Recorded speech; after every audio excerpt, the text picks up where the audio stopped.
So what's going on, everybody? My name is Matt from Matt Does Everything, and today we are doing something pretty cool.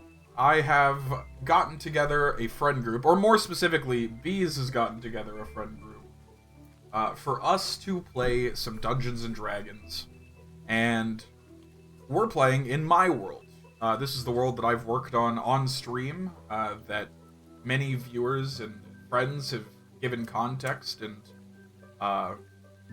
built together something that can, I hope, hold together a party of 4, at least, for a few sessions.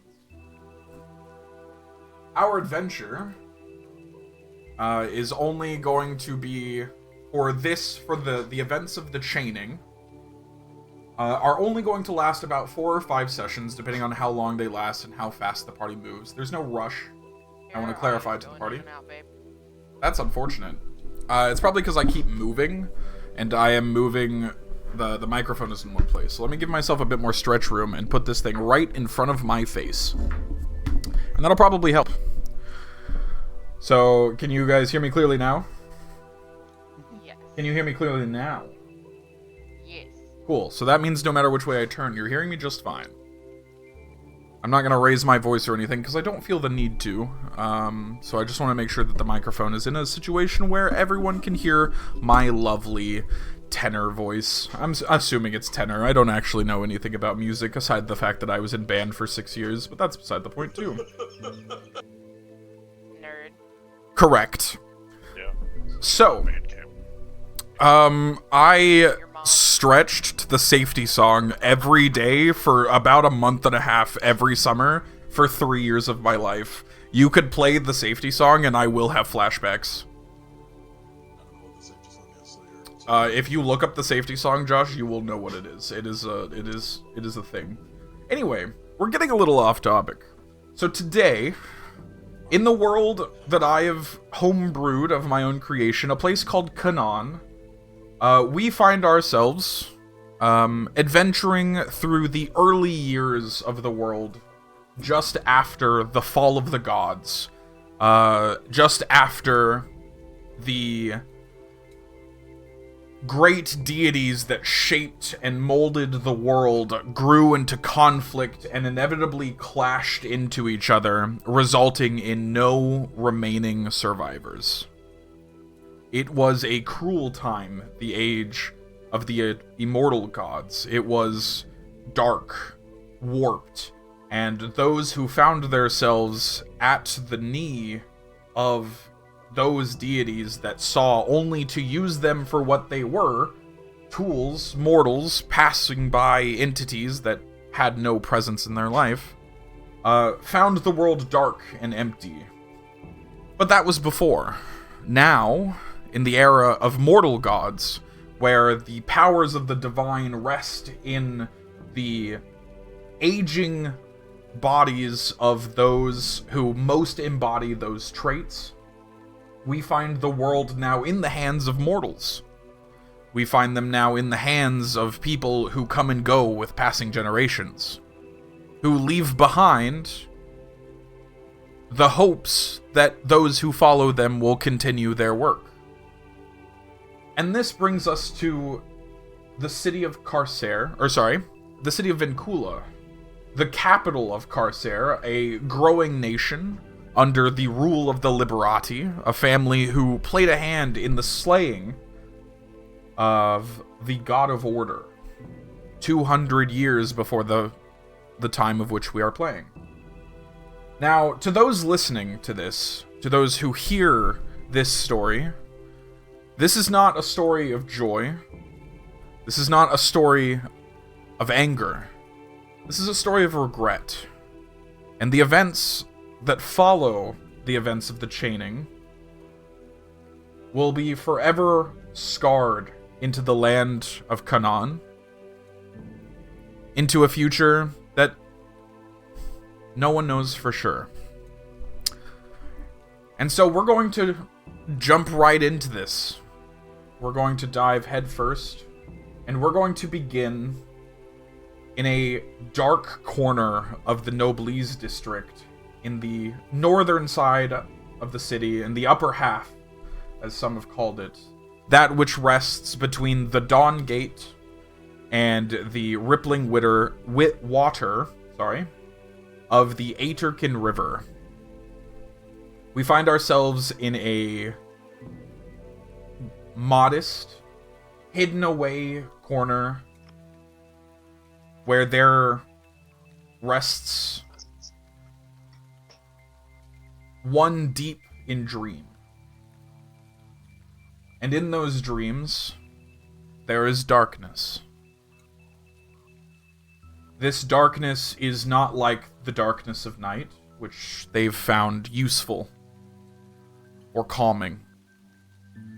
This is not like the darkness of underground, where one may find treasure.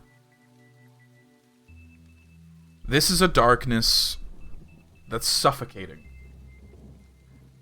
This is the darkness that upon breathing, upon seeing, there is nothing to see. There is no possible means of light to reach the back of the eye. There is nothing.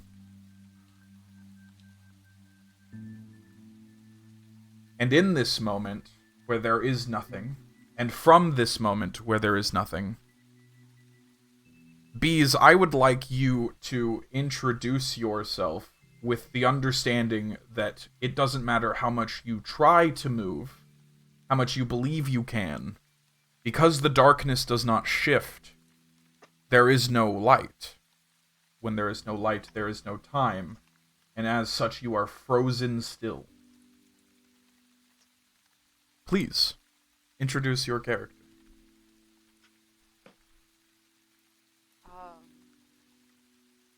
She is a moon elf, dark skin. She wears dark robes with leathers hidden underneath. Her cloak looks like starlight.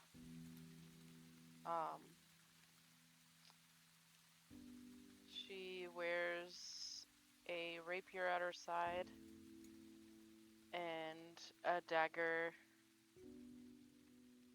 kind of in a shoulder holster up here, sheath. She has a long braid with a peregrine's falcon skull tied up, and she doesn't know who she is anymore, especially amidst this darkness. And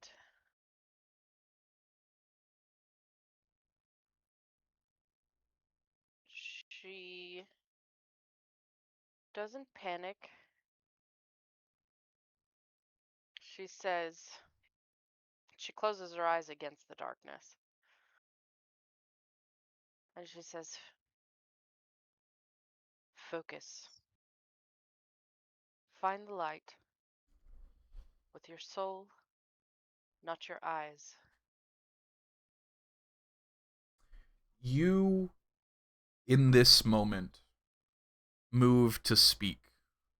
You attempt to give yourself anything to latch onto, to give some sort of stable understanding that this is temporary. This is a means of which you can escape from. But when you speak, no words pass. No air escapes.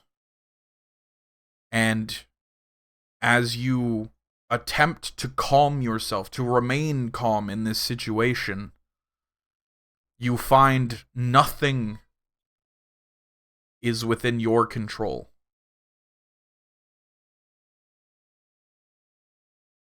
What would you like to do?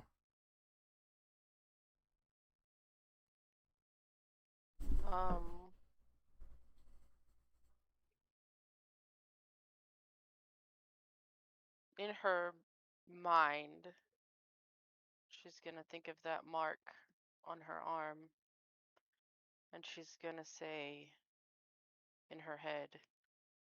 Is this you've finally come to call? You think these thoughts with a purpose. You look back to this marker that reminds you of only a specific moment, perhaps one of the more critical in your life. And yet, in this darkness, you hear no response. You receive nothing. The only thing you hear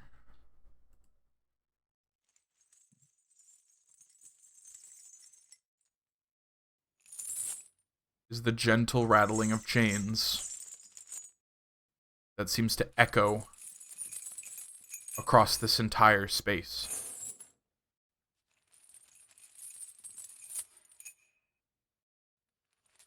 I'll try to move my hands. You can feel your body shift in the darkness. You can feel as though walking through water. Do you want to make another one? No. Okay. Apologies.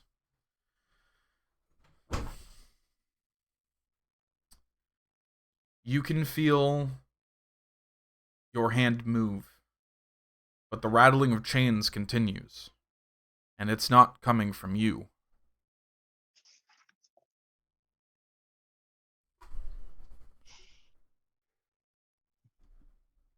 I'll try to call out again. You try to speak. Go ahead. Just show yourself. You try to speak again. You try to voice anything. Command whatever this is to reveal itself. And once again, your words, it's as though in a vacuum. Though you might not have any familiarity with that. But nothing can escape, for there is nothing there. And instead, as you try to force this sound into the depths of nothingness, you hear the rattling of chains, and somehow, in this perpetual darkness, you see the frame of a figure. They are at a distance, and it's hard to make out any specific details. It's hard to even understand how you were seeing them. With such deep darkness, there should be no possible way.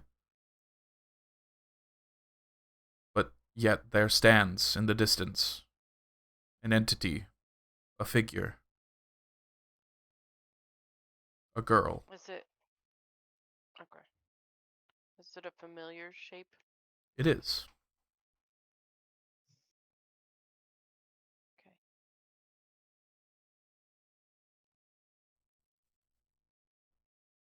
There's my little light.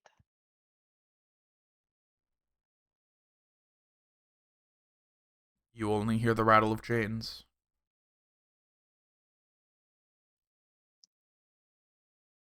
Why are you here in this place, little one? Once again, no responses. I'm gonna walk forward towards her. You begin to step forward. When you step, out of curiosity, is it with your left or your right? My right. Okay. So you step forward with your right, believing that this figure you see in the distance to be someone you know, to be someone who knows you. And as you step forward, you find, instead, that your foot begins to sink further than what you had believed the ground to be. And you begin to feel the sensation, in this darkness where you can't even see your hand if it was before your eyes, of falling.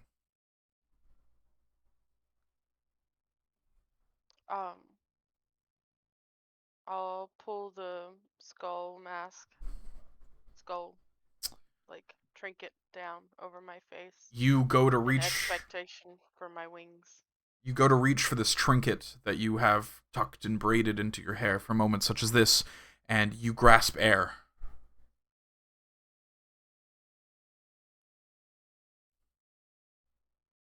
She starts to panic now.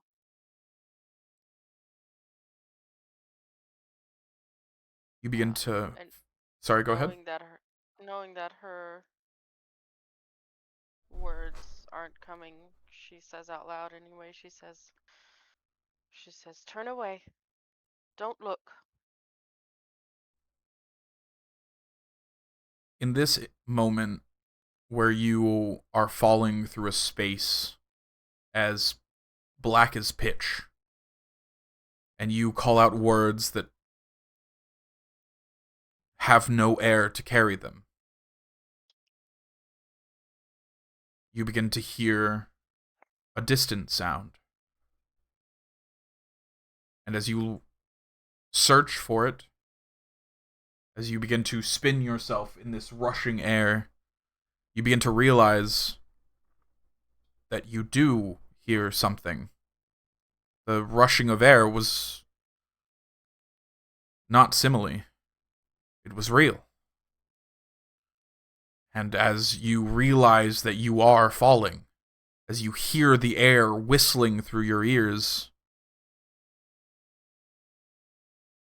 beneath you, far into the depths of this darkness, in a distance that seems to be ever growing shorter, you see the pinprick of light.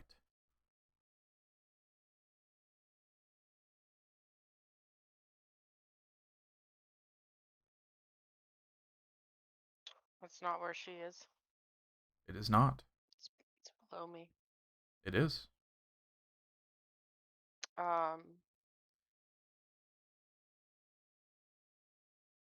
I call out to him again, and I say, "Just let me trade places with her. Get her out." You once again speak words, and this time they find air.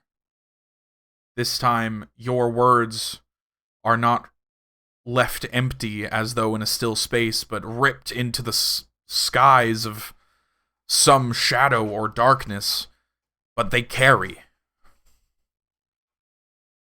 And the sound of chains becomes further and further away, as this pinprick of light begins to grow ever and ever more as you are falling. Is there anything you would like to do before falling the rest of the way?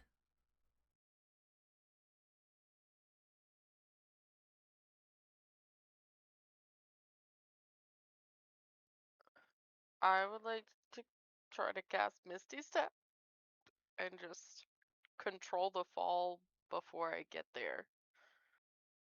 Type situation. You would like to attempt to cast Misty Step the moment before the fall. Is that my understanding? Okay. Yeah. You prepare your spell. You conjure it into thought, into your hands. You prepare the signs to weave. It is a somatic spell, yes? Double check for me. It's just verbal. It is simply verbal. Mm-hmm. With your words returned to you, you prepare the spell. You have it on your lips as the light grows brighter. And as you, falling through to this light from the deepest of darkness,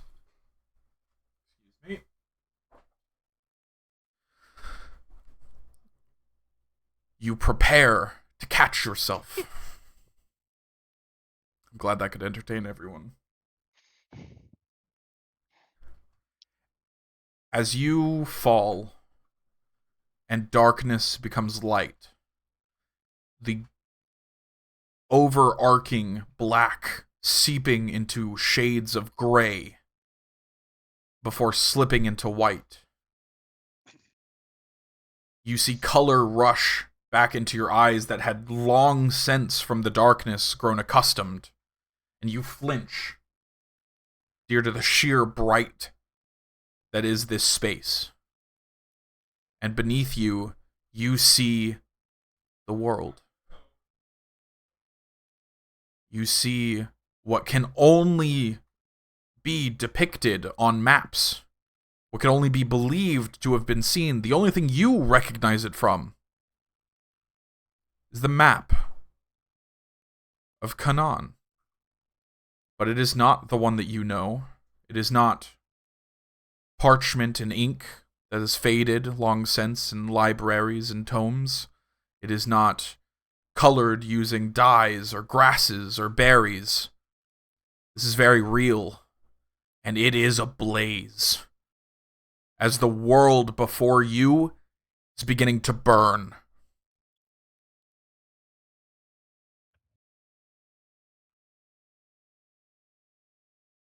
Um, how far above am I? It's hard to tell, but you are getting closer. I guess I would try to find Vincula on the map and ascertain if it's burning as well. This is not simply a piece of parchment and a map. This is the world itself that you see Yeah, before you. she's trying to like will herself to fall towards Absolutely. Vincula. You drift in this space, following what seems to be almost in perpetuitum. You see the world as you know it burning, and as you grow closer, you begin to see why. Where you would expect to see the city of Vincula, where you would expect to see numerous roads to towns and cities, where you would see locations growing with civilization, you find war. And it is in these moments of war that you realize what you witness is not a future to be, but a past that has already come. Before you, you see the tides of mortals and gods clashing, searing, burning, torching, scarring the world to the point of creating new mountain ranges, leaving behind changes that affect the map forever. It is here that you see that there is no Vincula, that there is no Carcer.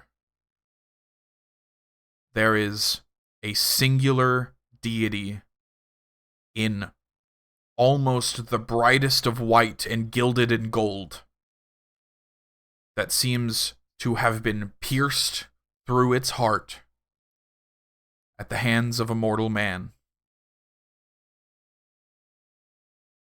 And as you finally come close enough to the ground, your misty step that you had prepared, you and find solid ground beneath your foot. And it is here you bear witness to what gave the Liberati their throne. As whatever gilded and golden light embodied this strange figure, its heart bleeding a golden ichor, all begin to fade, leaving nothing behind. You hear the rupturing cheer of one army and the utter cries of sorrow from another, as you witness the birth of a lineage.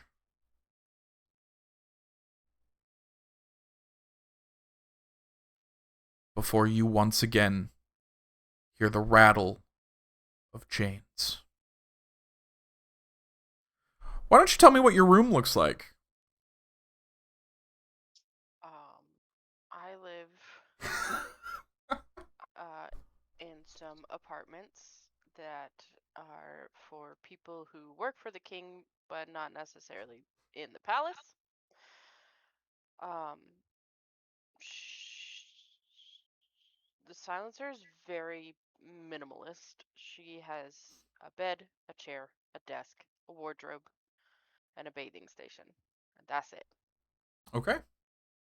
Um, she sleeps with the window open, and there is always a candle burning on her desk. All right.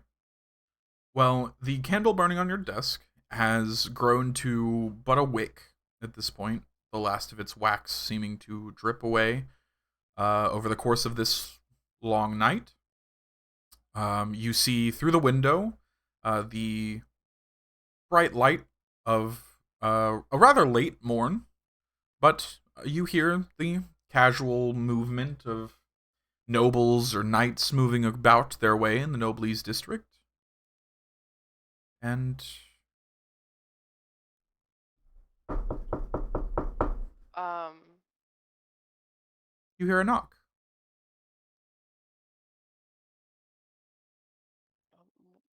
one moment, and I'll get up and I will put my cloak around my shoulders and answer the door.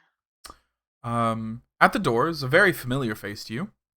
It is a uh, rather on the short side, perhaps somewhere around the scope of 5'7", 5'8" for men.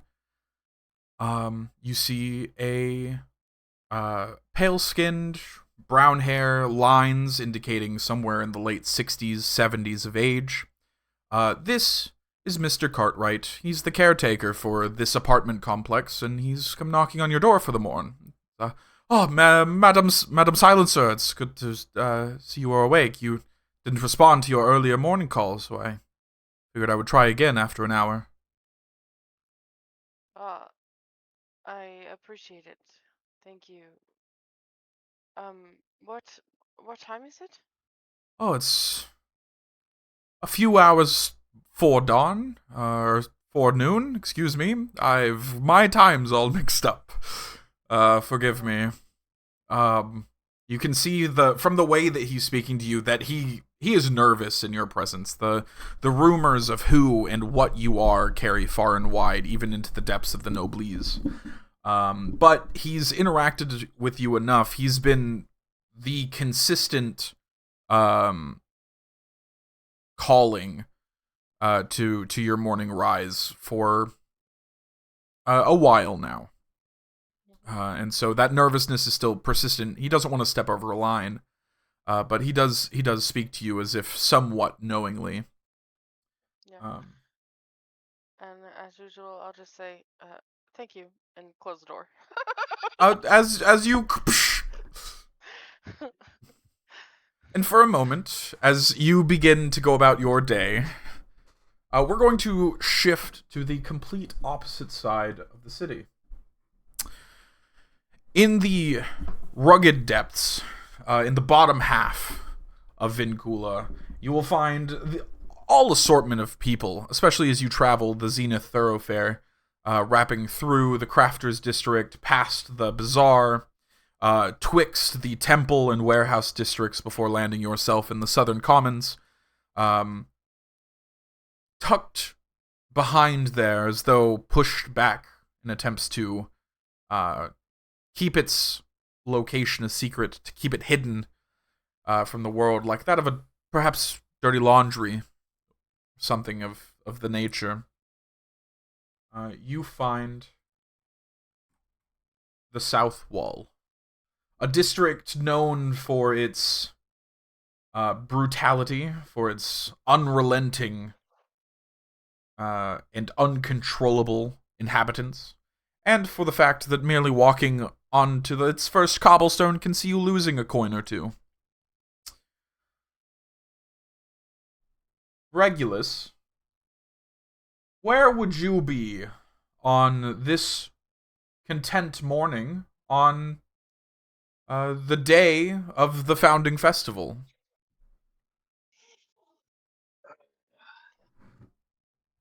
I would probably be dragged to go get some food by Maeve because she's usually hungry in the morning. Okay. So you work your way through the rather winding. I have made a mistake. Sorry. Uh, Rather winding, complex, and over time warped alleyways of the south wall, now littered with all the matter of junk, rotting ruin, and anything else you can expect in a place that's never cleaned.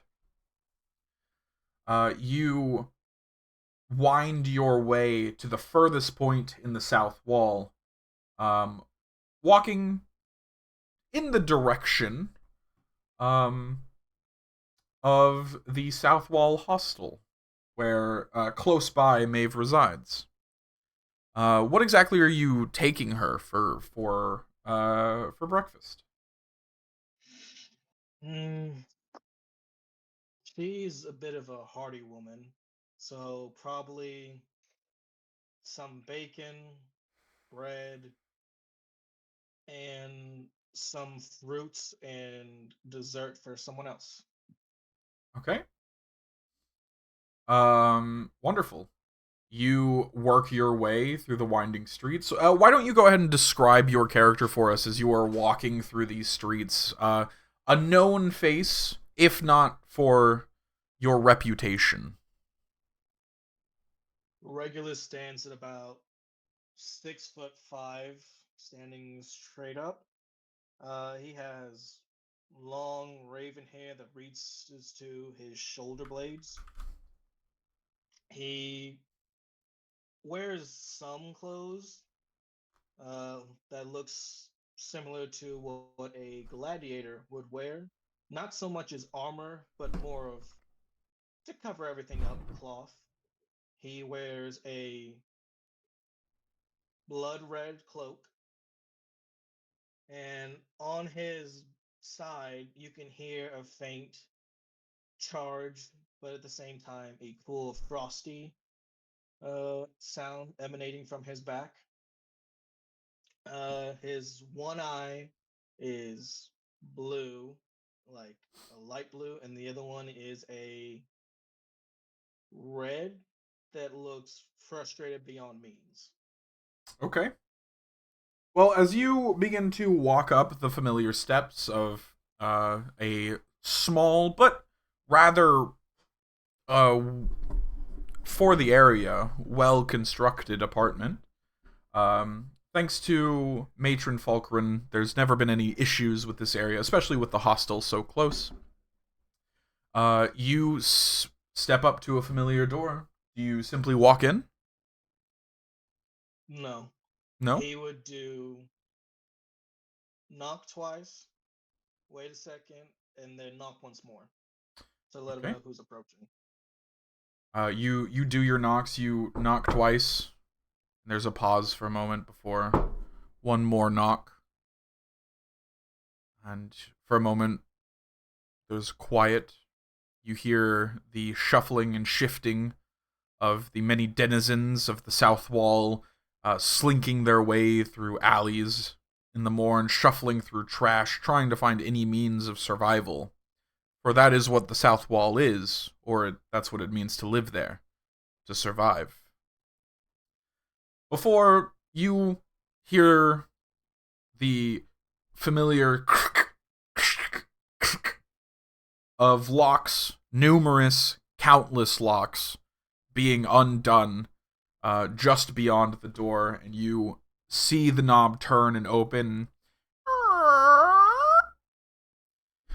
And before you stands a rather familiar face with a rather familiar voice. Oh, there you are, Regulus. I've been waiting for you for hours. Don't you know you were supposed to come an hour ago? It's the day of the founding festival. We have things to do. Oh, Maeve, you know how the South Wall can be in the morning. Little Ugh. people just blocking everything. Well, you're supposed to push through them. Ain't that why you're so big? Or whatever. Come on in. Come on in. There's stuff to do. Things to prepare. And you wander into this apartment. As always, Maeve's apartment. This 3 foot 2 inch woman, clearly a pygmy by size alone. The long brown hair, or sorry, black hair, I'm losing my words today, and it's really unfortunate. That is currently tied up into a bun, as well as an apron that has seen one, better days, and B, probably clean before, though you've never seen it. You wander inside, seeing rows and rows of scrolls on every counter space you can find, including the floor in some places, which has led to rather unfortunate smells just from water damage. Paper, water, time doesn't really go together, but for you, it is a sense of home. You step inside as she guides you through a rather long hallway that breaks into the kitchen and into the dining room. And it is in that dining room that you see a familiar face, and this one much younger. As she looks up at you and says, oh, Uncle Reg, you're here! Hello, little moon. Hello! Hello, what'd you bring? What'd you bring? Oh, I brought some of your favorite things today. You see she gets up, rushes over, and kind of like starts hopping around you, trying to see what all you have. Wait. Have you eaten yet? No. Oh, you know I'd get in trouble if I gave you anything before you eat. Oh, fine. You see she looks a little discontented as she slowly turns away and begins to waddle back over to the table, taking a seat. You see Maeve walks... Oh, go ahead. And then she suddenly hears in her mind, just wait till she turns around. You see her entire demeanor switches as she gets bright, and you can see an almost mischievous giggle that she's trying to hold back. As Maeve looks between the two of you and kind of clicks her tongue for a moment before turning around and tending to what meager breakfast that is available. It is most of the food that comes to those who aren't participating in the gangs typically comes from the South Wall Hostel. The matron there is a kindness to those who wish to not be a part of the darkness that lurks in this section of the city. And as such, provides what minor amounts of food she can to the people who she trusts enough to not do anything stupid with. Maeve, of course, being one of them. You can see Maeve is putting together some sort of like oatmeal. There might be a couple things to add in, but it's very rare. But she's just... Now, that's right. A young girl does not need to be getting anything that's bad for her health, especially so young. Especially so early. Not before dinner. Not before breakfast. Matt, come on. Sorry. Buddy. I mean, before dinner either. I mean, you're right.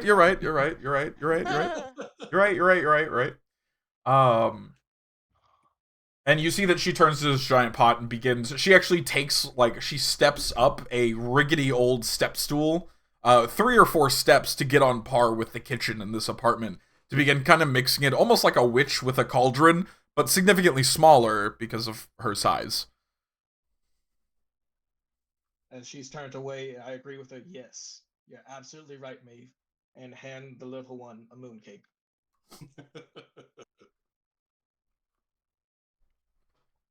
You see she takes it and quickly turns around.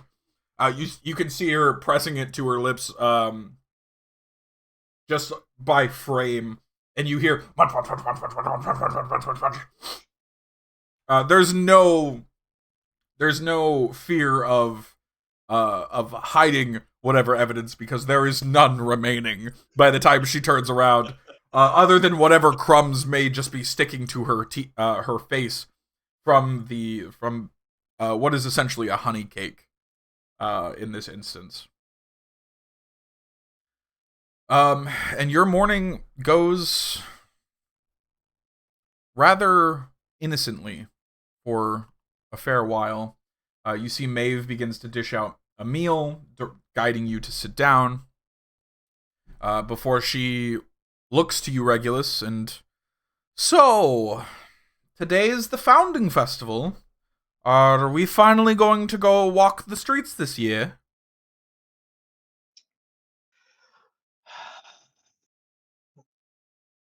I don't know. Do you think it'll be safer this year than any other year? Well, the girl's taller than me now, and... That's not Okay, first of all, not everyone can be as scrawny as a beanpole. hard.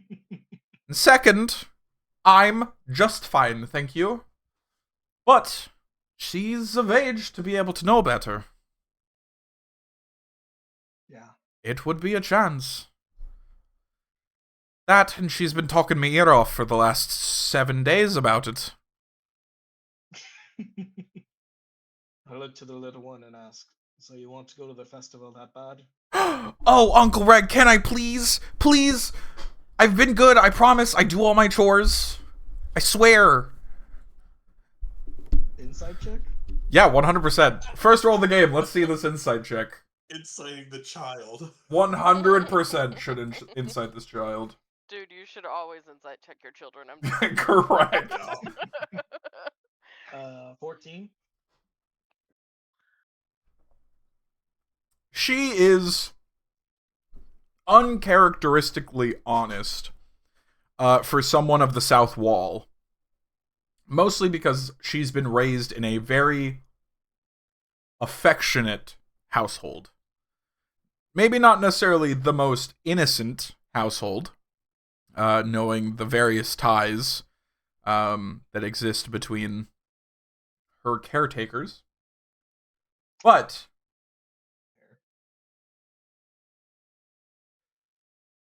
she's not exactly telling the truth. You can see she believes that she has accomplished all of her chores in a fair and meaningful fashion.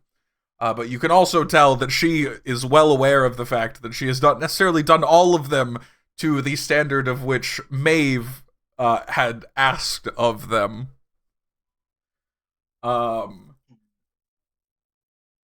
However, you hear Maeve to your left, sitting at this table, say, "Oh, she's been all right. Stretch better than some of the others you bring around here." Tell you what. Let's go celebrate for a little while. But we got to be careful as usual. You see she Which gasps. means, Go ahead. which means whatever that Maeve says, you listen to, okay? Okay, Uncle Greg, okay, I'll do it. I'll listen to her. I promise. And you see she immediately turns and sprints out of the dining room, rushing up the very narrow stairs up to the attic-like bedroom that is the only real bedroom, though Maeve has given it to her. Or she's kind of taken over. It's pretty hard to tell. But you see the swift, fluttering steps of someone pounding up the stairs in a rushed and excited fashion. Before you see in the corner of your eye, Maeve is kind of giving you like a smug smirk. One that you can probably insight for free that she thinks you've gotten a little soft. Oh, sawed off. I try to tell her no, but then she gives those big doe eyes and... Weak to the cute ones, you are.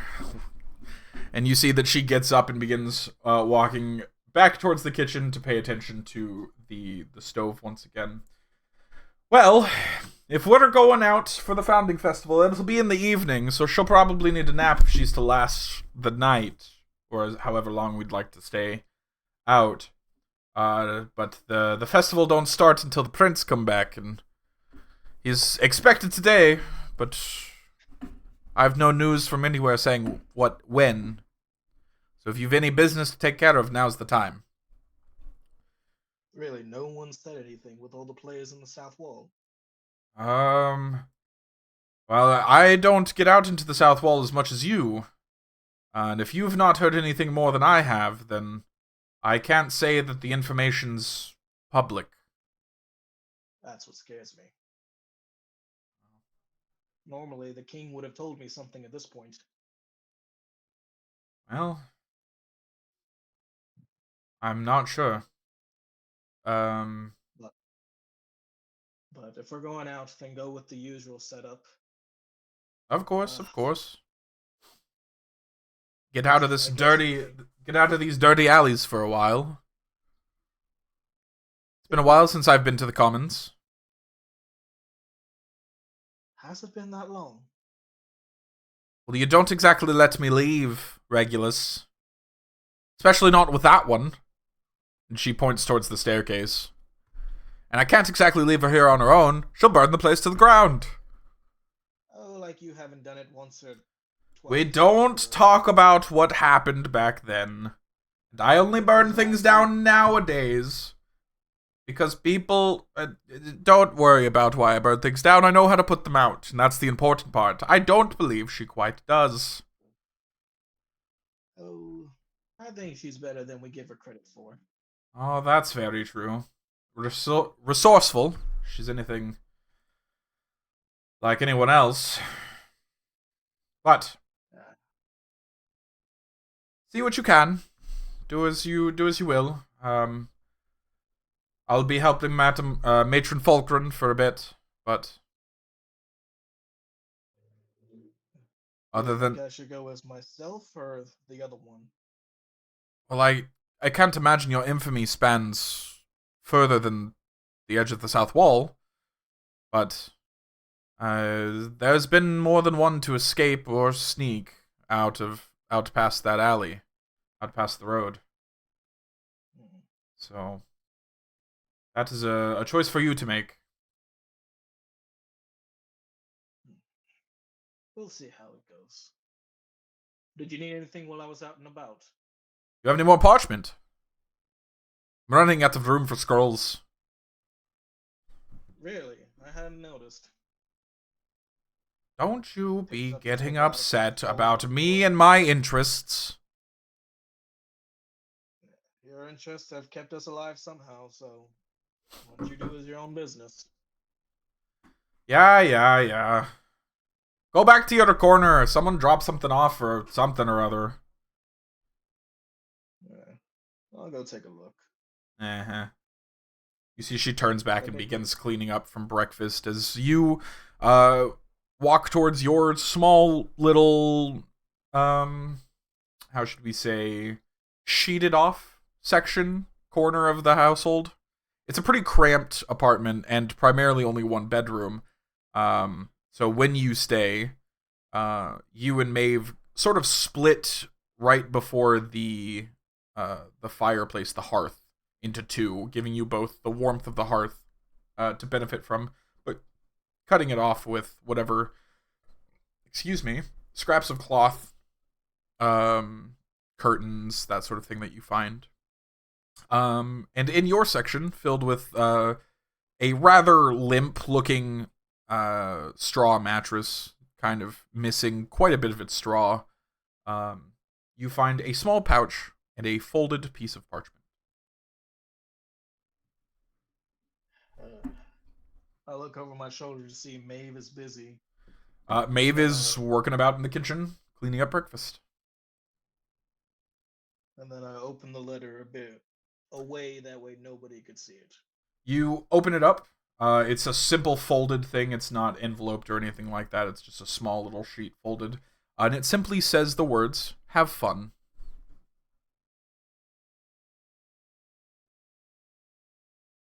Huh. Do I recognize this handwriting? You do. Have fun, eh? And of course, sitting next to that note was a small leather pouch sitting on the bed. How much is in the pouch? About 3 gold.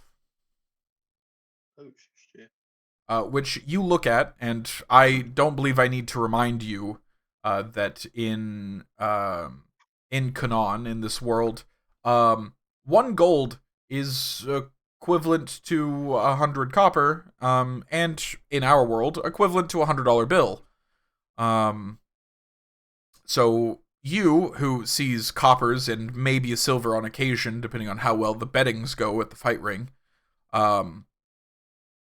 you're looking at 300 copper sitting neatly stacked in this leather pouch that is much higher quality than anything you can find in the south wall. Right in front of you. Huh. Well, don't mind if I do. And as you begin to get yourself prepared for the founding festival, what do you have planned for this day before adventuring out?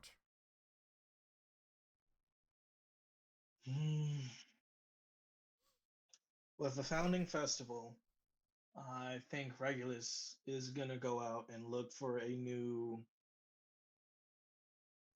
piece of jewelry for the little one and a new apron for Maeve, because God, that thing's rusty. It does, for some reason, have rust, and it's a cloth apron. And it astounds you to this day. However, absolutely, you begin to take to the streets as we are once again going to bounce back to the Noblesse. And we are going to take a look at one of the more professional figures in our repertoire this day, as I'm going to ask for Renvir to tell me what he's up to right now. Today is a glorious day. That it is. The prince is returning from his pilgrimage. Renvir, as the captain of the Royal Guard, has a lot of work to do today. His day began well before the sun came up. He probably early morning is just dressed in a tunic and leather pants as he goes about ensuring that all of the squads of guards know where they need to be today, what their assignments are, that all of the lieutenants have their people in line. Absolutely. He probably had a very early morning meeting with his sister. You did. And actually, during that meeting, she seemed stressed. Something was bothering her.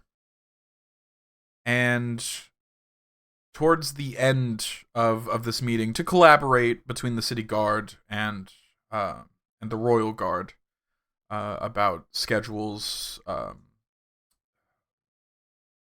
sentries, that sort of thing, the different duties that would be assigned throughout the day.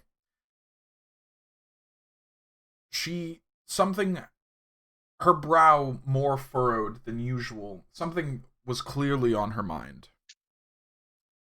So as she was walking towards the door, she did turn one last time back towards you, Renvir, and uncharacteristically asked if, on a day as busy as this, if you had time for concern to seek her out when you had a moment. And left it at that. That interaction's been on your mind for most of the morning as you proceed through the rest of your busy schedule and daily work. Okay, I make note of it.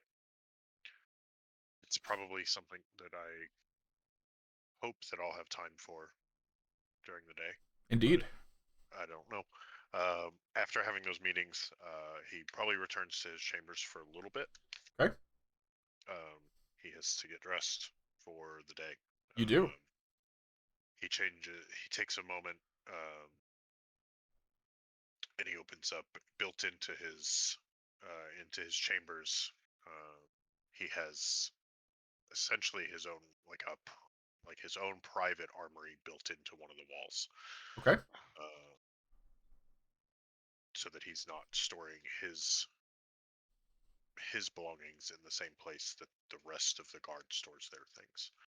Of course. He opens it up, and there are two suits of armor in there, each with a weapon behind them. One is for war, and one is for days like this. He takes a moment and spends probably 10 or 15 minutes making sure that the more ceremonial of the two sets of armor is polished before donning it. It's a polished,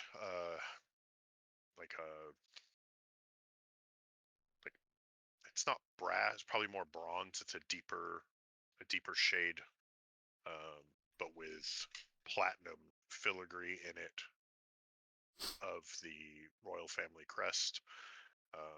It's not a full set of armor like his other. This one is a more simple, it's not simple, but it's just a breastplate, and some half greaves that just come up above his knees, and then a red cape that also has the royal crest on it. And he takes the glaive from the wall behind it.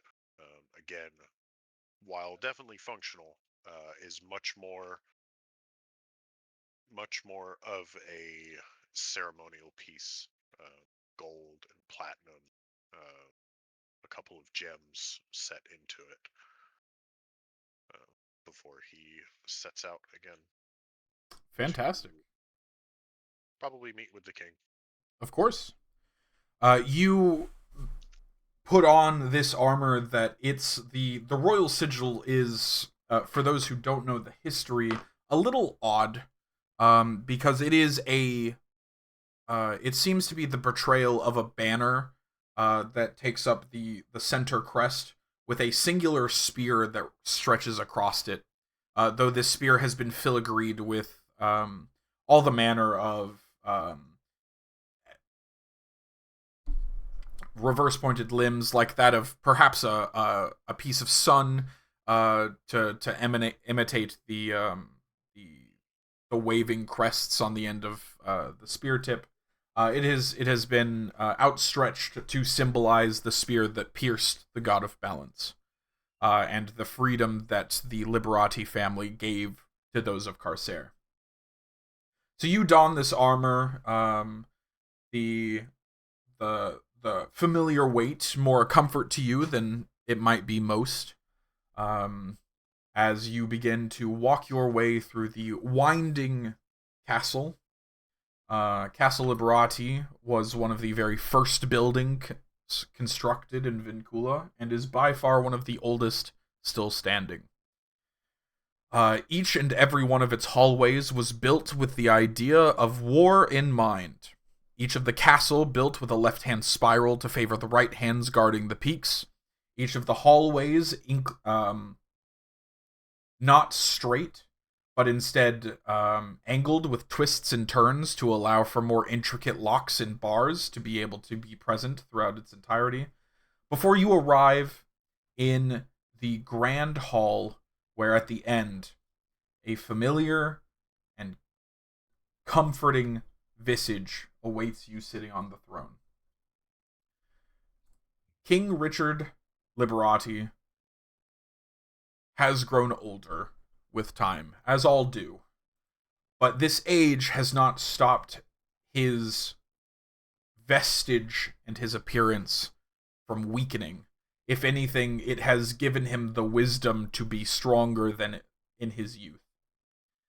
Richard Liberati is reaching in his 60s to 70s right now, late 70s, perhaps, though he looks to be 10, 15 years younger. He is not alone in this room. As you step through the grand hall, this is the highest point in the castle outside of the individual towers, with stained glass representing the different moments, key moments in the War of the Gods that the Liberati family at that time had presented, including behind the king, mimicking the image of the royal sigil, a vestige of the first king holding his lance, piercing the god of order all those years ago. But King Richard is not alone. In this room, there is another, well dressed in a deep, almost blue, though bordering on gray robe, that is bordered in a silver trim that is intricately layered with various runes that seem to softly glow under the light of this colorful room that has been graced by the sun with the stained glass. You see the figure standing next to the king is of a meaningful height, somewhere around 6'2", 6'3", with almost golden hair that goes to his shoulders, and sharp ears on either side. This is, of course, Marquis Gladius Kah'Nnon, the High Sorcerer, and the right hand of the king. They seem to be discussing various matters attending to today's big events, for it is a busy day. With the prince scheduled to return, there is much to do and very little time to have it done. What would you like to do? I approach the same as I do every day. I approach the throne. I drop to a knee, bow my head, and just say, I bow my head and say, my liege, and wait to be addressed. Ah, Sir Umbra, yes, come. Where I was just discussing with Marquis Kah'Nnon the manner, the messengers in accordance to my son returning. He's stand, and I go ahead. do not look at the I stand and Okay. I do not look at the marquee. Of course. You see the king is splitting his attention between the two of you, trying to understand everything that the marquis has been telling him. It seems that my son's travels have been forelane by typical banditry, though from what the messengers have told us, and he kind of like looks towards the marquis, who gives a very slow nod. They've been dealt with. He's just running late. As such, we've a moment of time extra to prepare the city for the founding festival, for the March of the Liberati, which cannot be mistimed. And he looks between the two of you in full seriousness. Since my father's father, and the first king himself, this march has been done to symbolize the freedom of us from the gods once before. It must be allowed to complete. My son must appear at the Dusk Gate with his entourage and the rest of the pageantry, and make his way through the Zenith thoroughfare back to the castle. If our timing for that is off, then the entire event's off. And that is not okay. I have problems speaking like a king, I'm sorry. It would cause problems.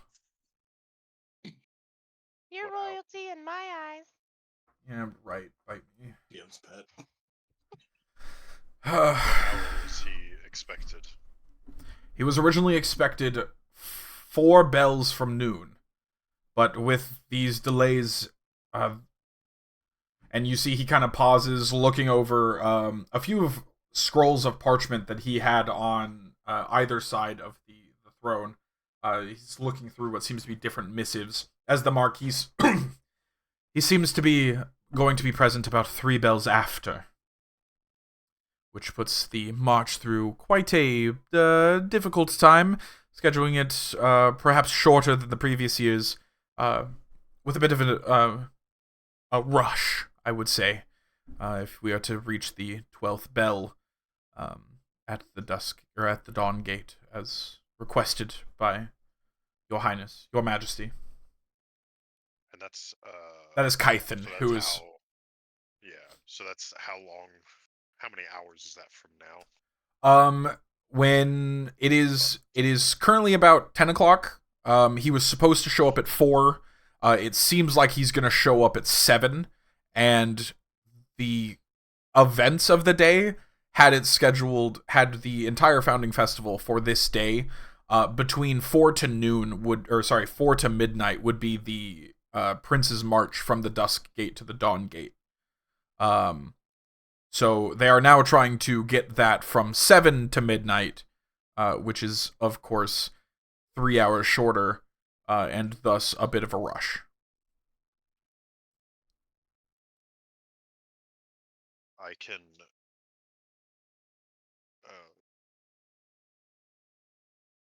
can have a few men ride fresh horses out to them. May be able to hasten their arrival by a bell or two. That is a phenomenal idea. You see the king looks to you and kind of like snaps his fingers in recognition of your ideas. Yes, that sounds quite right. Why don't you as well?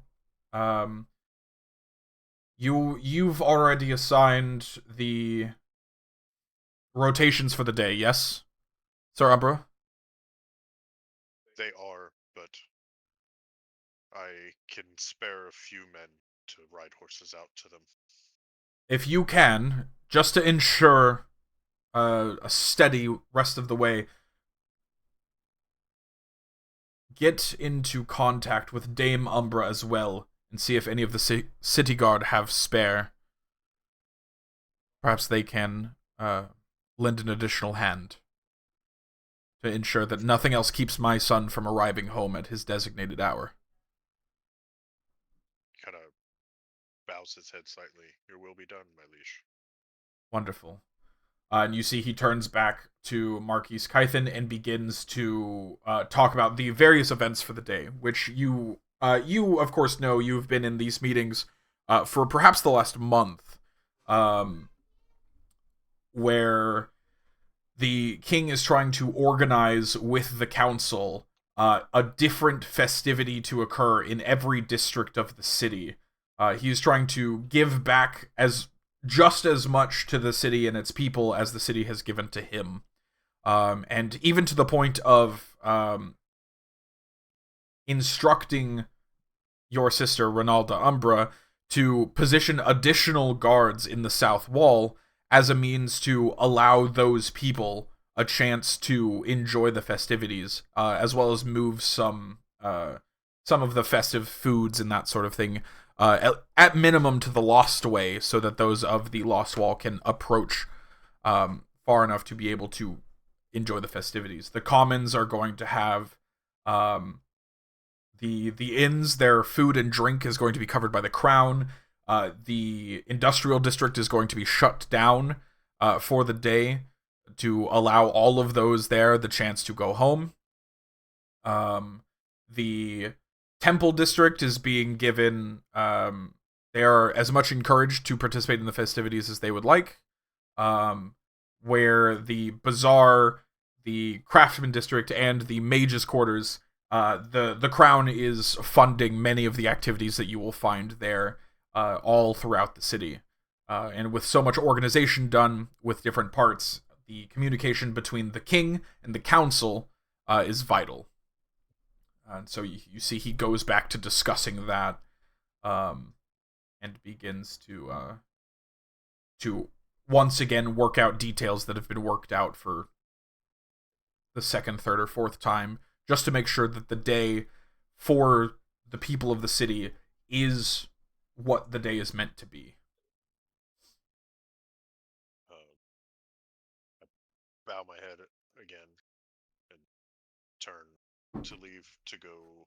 I return to barracks chambers where I do have a handful of men that are not on set assignments yet.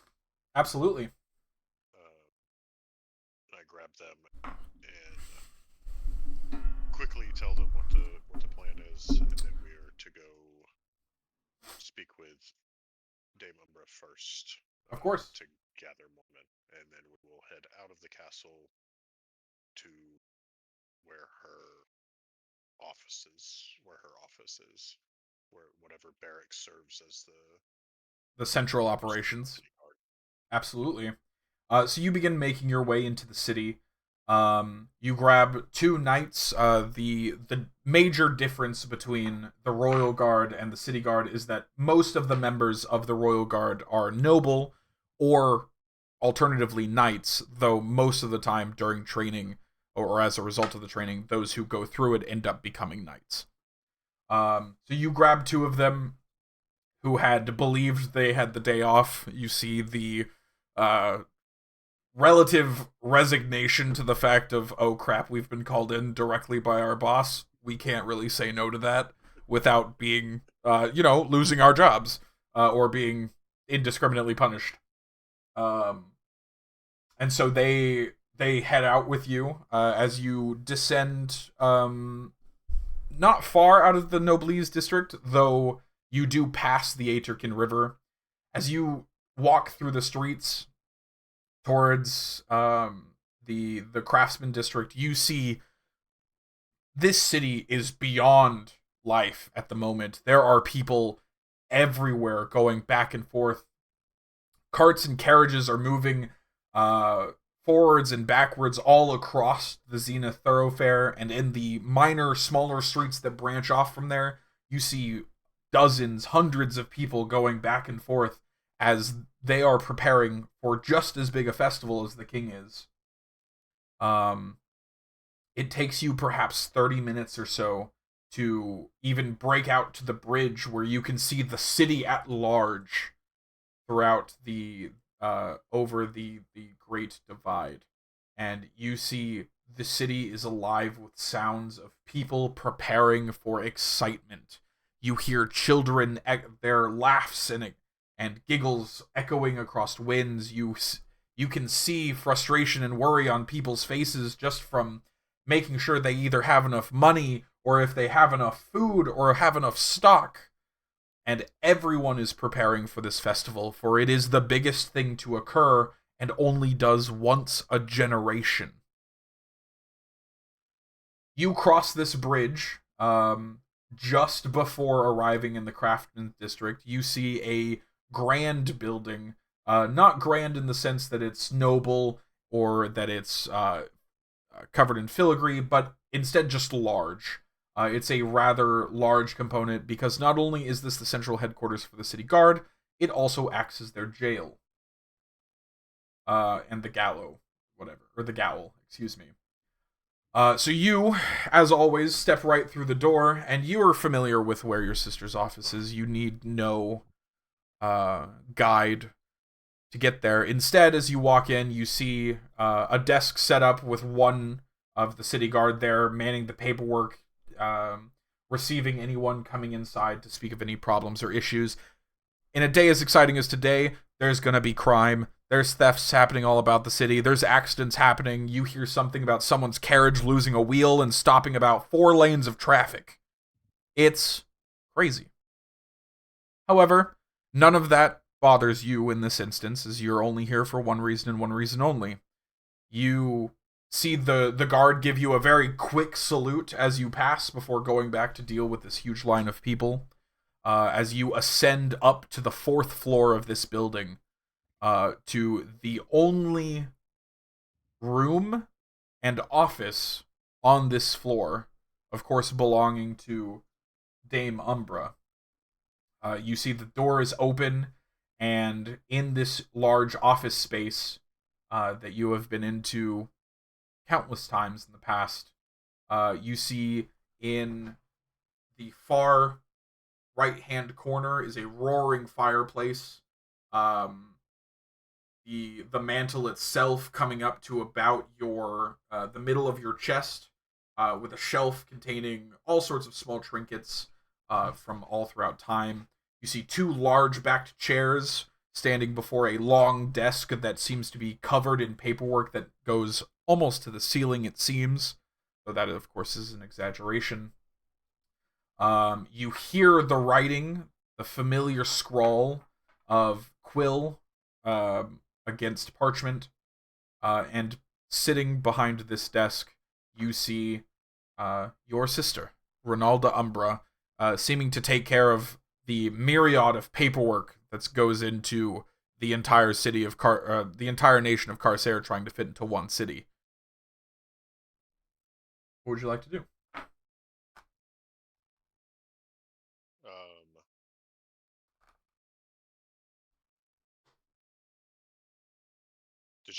Does she look up and acknowledge me when I walk in? Or is she busy looking at the paper? Let me roll a dice.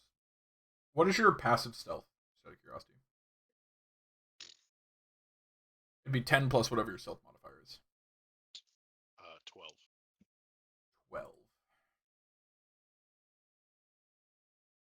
12. Yeah, she does. I just rolled a nat 20. Wild. What a thing to crit on. We're You know?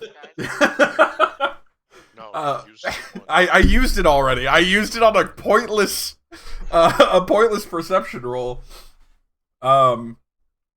You take your first step onto this floor, not even towards the room itself, but onto the floor, and you hear the familiar voice of your sister call out, "Yes, what is it?" And then the description of the room follows afterwards.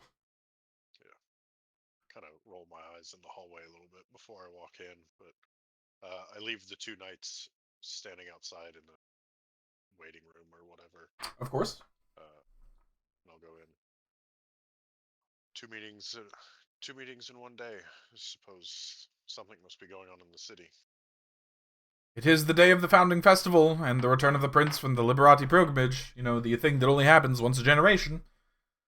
Is there anything I can do for you, brother? And you see she looks up and is still writing on various, pieces of parchment. She places one down, picks up another, begins signing her name for one thing or another, picks up another one, writes out some regulation or some ruling or whatever, picks up a stamp, slams it on it, puts it into another pile. This is probably the most swamped you've ever seen Ronalda, ever, actually, in your life. She is so completely covered in paperwork that if it fell over, it might cover the entire floor. And then some. Yes, I would have closed the door when I entered as well. Of course, you. The prince's arrival is unfortunately delayed from its schedule. What? Has something happened? And you see she stops and finally looks up at you properly.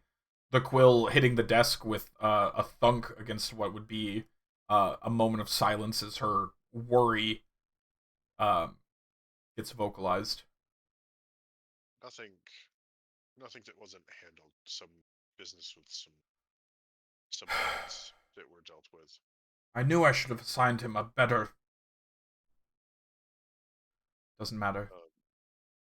At this point, it doesn't matter. However, as a solution to at least mitigate, I have a couple of knights, and I was hoping that you had a few men to spare to ride some fresh horses out to them, to meet them, and get him here a little bit closer to when he was supposed to arrive.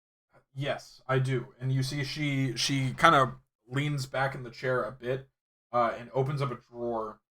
And you see she begins to leaf through several almost like folders, though not whatever the equivalent of a parchment folder is. Probably leather. I think they would use leather folders back then. It doesn't matter. You see she pulls out one, and it's pretty familiar to you because it's probably something you use yourself, and it is it is the assignment schedule for the city guard, though it is probably a few pages thicker than what the royal guard uses.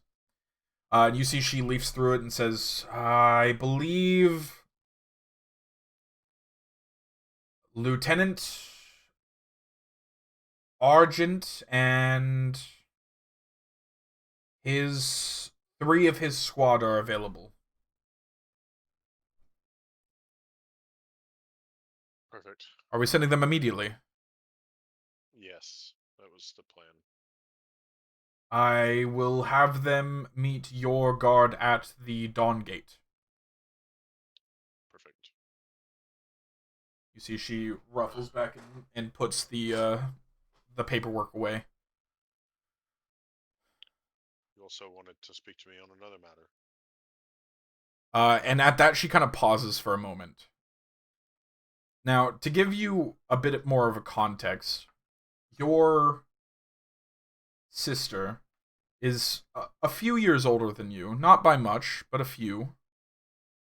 And has long since held her position as not only a knight, but the captain of the city guard, for a long time at this point. She has been a leading figure in the city's protection force and security for a while. She gained the name Honest through a moment in her raising through the ranks, and her reputation puts her as nearly, or actually, completely uncorruptible in the ideals. To think that your sister would ever be nervous about anything makes you uncomfortable, to say the least. And so, when she pauses and she looks towards you, you see the nervousness in her eyes in a way that the two of you who grew up together can only understand. There was, but just a moment.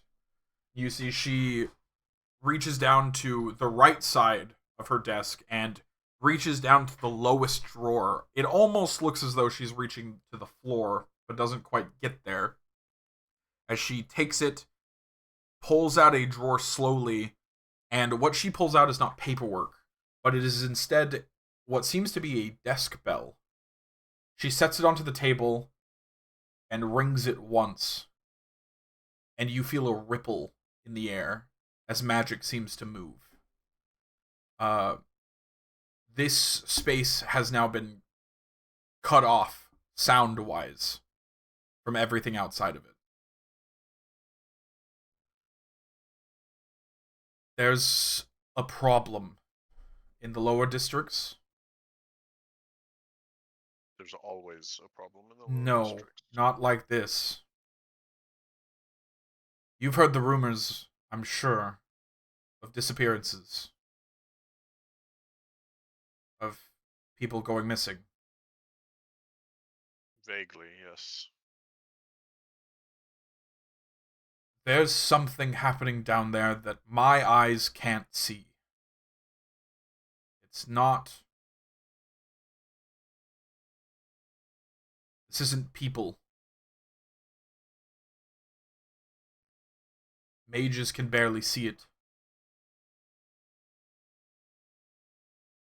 But it's causing more problems than not.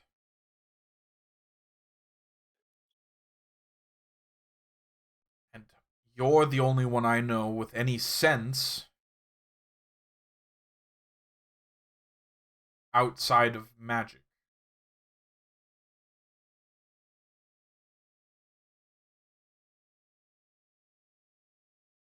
And none of your contacts down there I had one contact. turned up anything? I had one contact to tell me that something was following him. And then I hadn't heard from him again.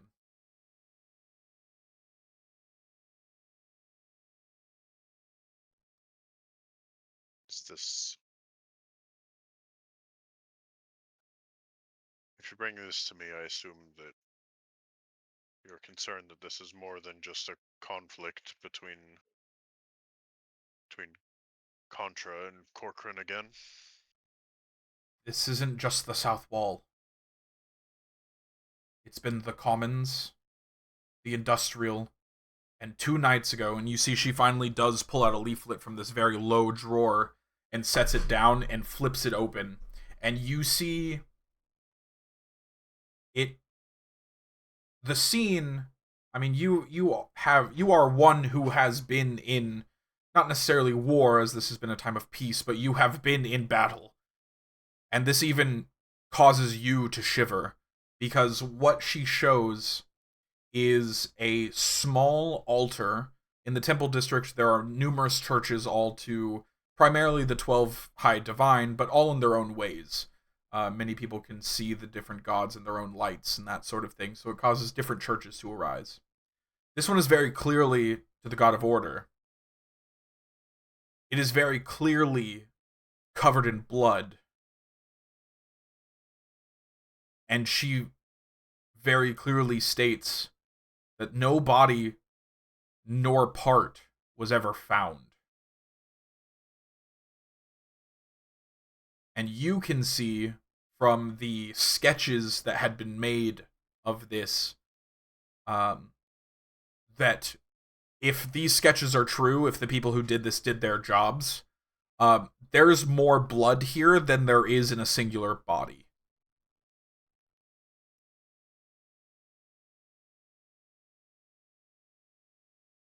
It's causing problems. Latest. Unless This there's is been the latest, more. or this was with all of the disappearances. This has just been this one has been in the last 2 days. But I've not yet gotten through the rest of today's reports to know if anyone else has gone missing, let alone a carnage like this. But all Miners identified the blood. Is it human? Yes. Well, human, mortal, not animal.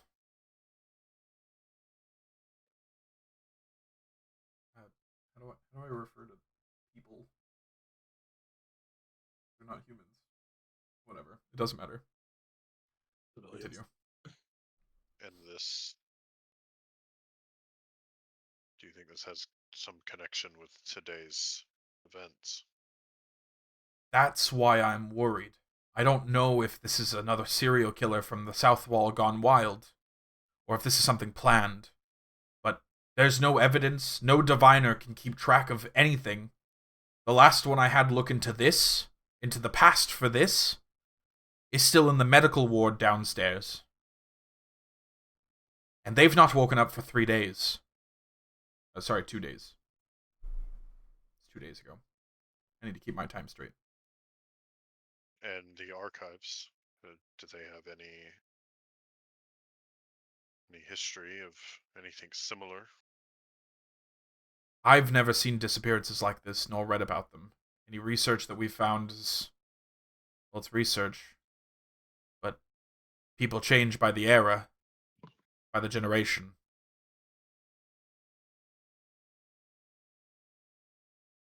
Can you make a insight roll for me, Renvier? I can. I'm good at that. We are inciting the situation at hand. 20. God dang. What a beautiful roll. This sort of talk, this idea that people going missing, blood showing up, the only indication that she's given of a bloody mess has been here at the, or not here, but the representation of the church. You have been hearing rumors, mostly from your chain of knights talking, or from momentary overhearings of the whispers of nobles in back corners, of usurper guilds, that perhaps one has finally settled in Vincula. If these disappearances are tied to that, it's not just the city, or, excuse me, it's not just the lower districts that are in danger. There's nothing to necessarily directly correlate to these two, but usurper guilds are famous throughout the world for attempting to usurp the 12 divine, the high divine. There's not a number, there's 14 of them. I know this. Excuse me. There is stories, tales, bards who come in from other cities, other nations, that tell tales of usurper guilds making entire hamlets disappear for the hopes of enforcing a doctrine greater than one of the high divine and taking their place. You've never heard of one succeeding, but you've heard gruesome and grim tales, that some of which could just be bedtime stories to keep kids from being bad. But these two things in sequence, or in parallel, are not good.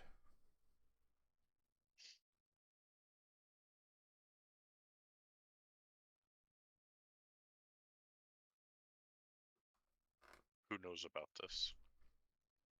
How high up have you brought this?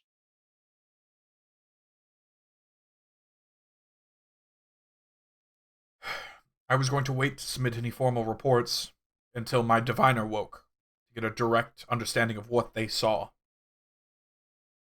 So right now, it's you, me, the unconscious woman 2 floors down, and the squad that found this. And she taps the paperwork again.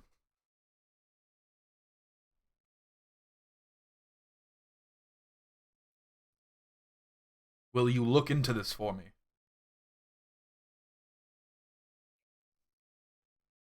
Yes, well, I have some time now, given the prince's delay.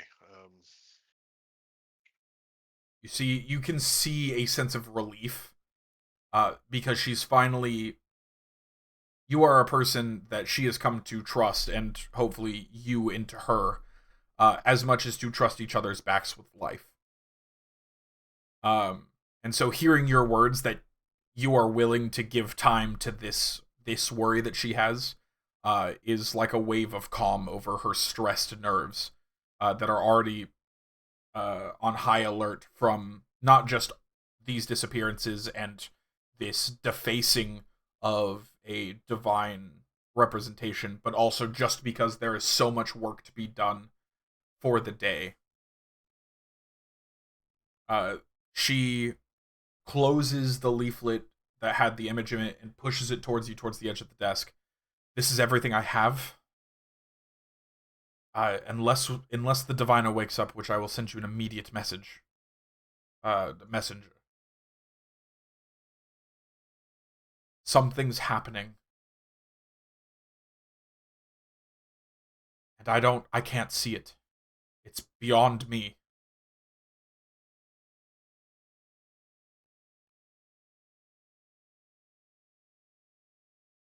I'll see what I can find. Okay. Do you pick up the leaflet? Yeah, I'll take that. Okay. As you take that and head back out into the city, I'm assuming you're going to... where are you going from here to conduct your readings, your research? I'm going to go back to the castle first. Okay. So you head off to the castle, and we, in fact, are going to pan the opposite of the castle. We are going to go deep into the Crafters District, where the sound of iron against iron and the sound of thread being woven into thread, as well as a plethora of other craftings, become very commonplace and very full. For here in the crafting district, if you do not, well, craft, you're going to be out on the streets and probably without any coin. We find ourselves perhaps in the furthest away from the main thoroughfares you can, but in perhaps one of the most famous buildings of the entire district. We find ourselves in the smithing halls of one of the most legendary smiths in the city, the only one to have given the name Meister. We also find ourselves with one dwarf who has most recently had a rather large hammer thrown not at him, but at the wall next to him. Thromir, how you doing today, pal? Practicing dodging, I guess. It is eventful. It's not an uncommon skill to have, at least when dealing with the Meister. Indeed.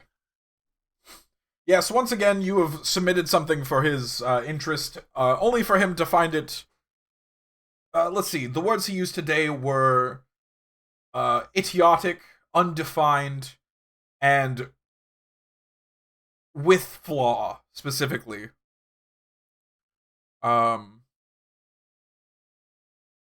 As he sent his own smithing hammer crashing into the wall next to you to remind you to beat the shit out of the stuff that you smith so that it looks better. We'll bend down and pick it up, return it to him. That's what I thought. I thought I had gotten it right this time. That's your problem, lad. You're thinking. You quit the stuff up here, you let your hands down here, just do the thing. And of course, communicating with a genius is about as well as communicating with a wall, as how can one describe the process that only exists within their mind. However, you're trying. Doing my best. You're doing your best.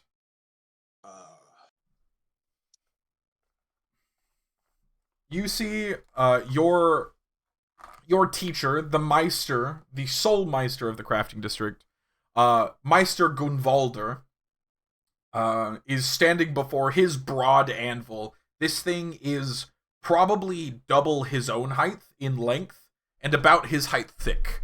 It's the size of a table, perhaps a good quality table, and yet it is, aside from its surface, which is a pristine flat, the sides are beaten all to hell, as this thing has almost crumpled under the weight of the strikes that this man has brought to it over decades of work. You see that he takes what you had been working on and picks up and takes the hammer that you gave to him, and it's you take it, you set it down, and you beat the shit out of it like this lad. And you see he takes it, and his muscles contract as his whole body, which has been made to do only one thing in his life, responds to its calling and strikes down like the sound of thunder as the metal clashes against metal. And it booms throughout this workshop. And you see that what had once been a flaw, in what he called a flaw, in this, we'll say it was a sword's design, where he had taken some molten metal and almost just with his bare hands stretched it across as a means to provide more support to that specific part of the blade, before taking his hammer down. You can't tell, other than from the sound, whether the strike of this hammer was hard or soft. But what you can tell is that it was exactly what this blade needed to become a bit more reinforced than it was before. You see he picks it up and kind of like licks a thumb, wipes away some of the smudge that comes from working steel on steel, leaving marks and that sort of thing.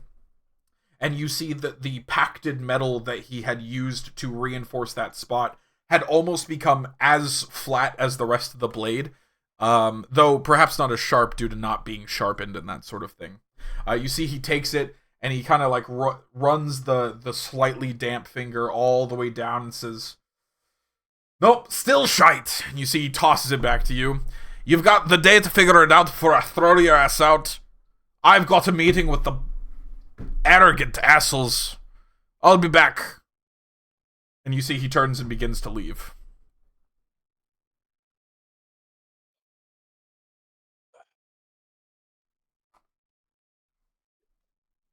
Do I follow and risk getting thrown out, but keep good relations, or do I?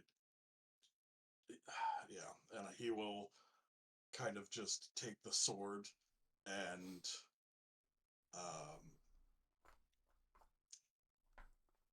stab it into the forge itself, into the coals, hoping it will melt by the time he's done with helping with this meeting, so he doesn't have to deal with it.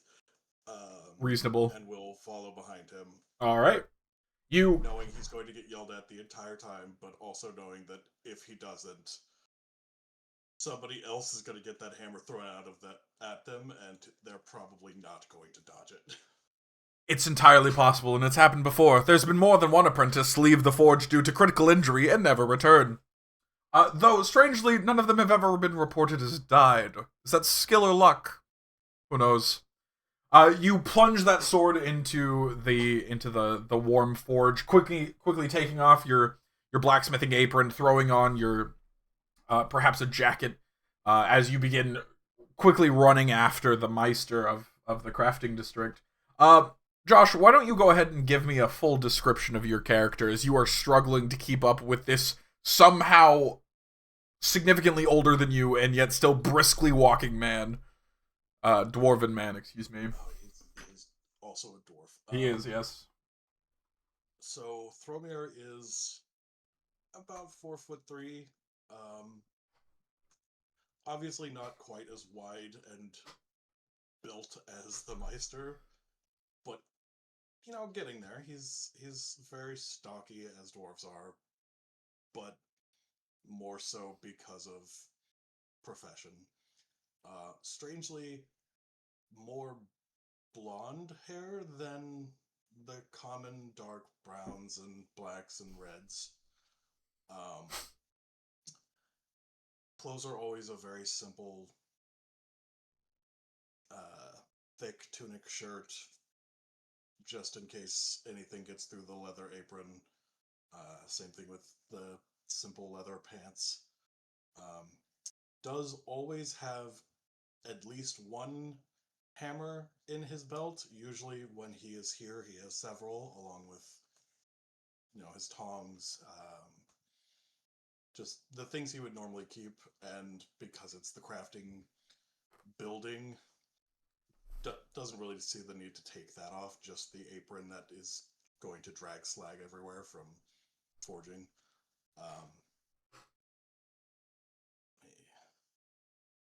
Did I write down?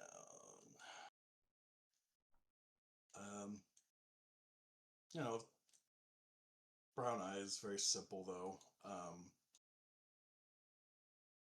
Just a stocky little dwarf dude with, so he has a single beard braid with a, actually like silver, band in it, holding it all together, and then another single one from his head. Okay.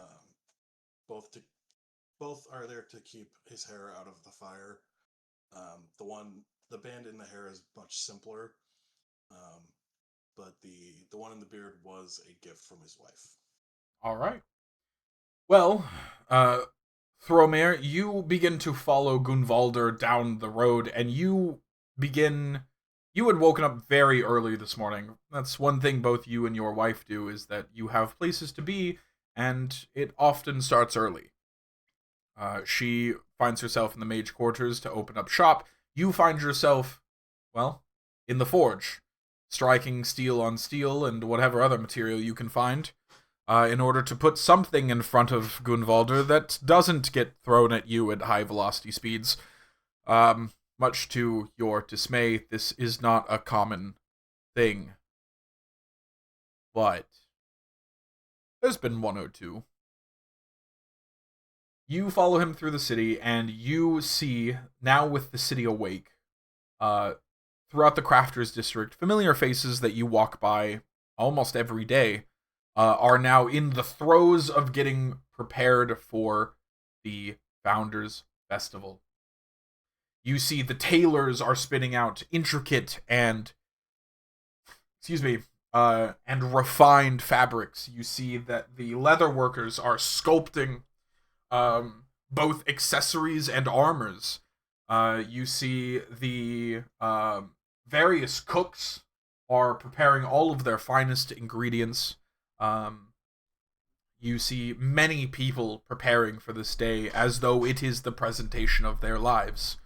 And you specifically know why. Every Founders Festival, there is one event that the crafting district puts on that every craftsman worth his grain of salt puts in all of his effort for. And that is the Meister competition. Just as Gunvalder had won it back in his youth, claiming the name of Meister during the last Founders Festival, everyone in the crafting district is looking to produce something to gain themselves the title of Master or Meister. A craftsman of beyond par to that almost of divine. And you are not, or they are not alone. You, of course, how have your efforts gone, would you say, as you've prepared for this trial? Or are you preparing for this trial?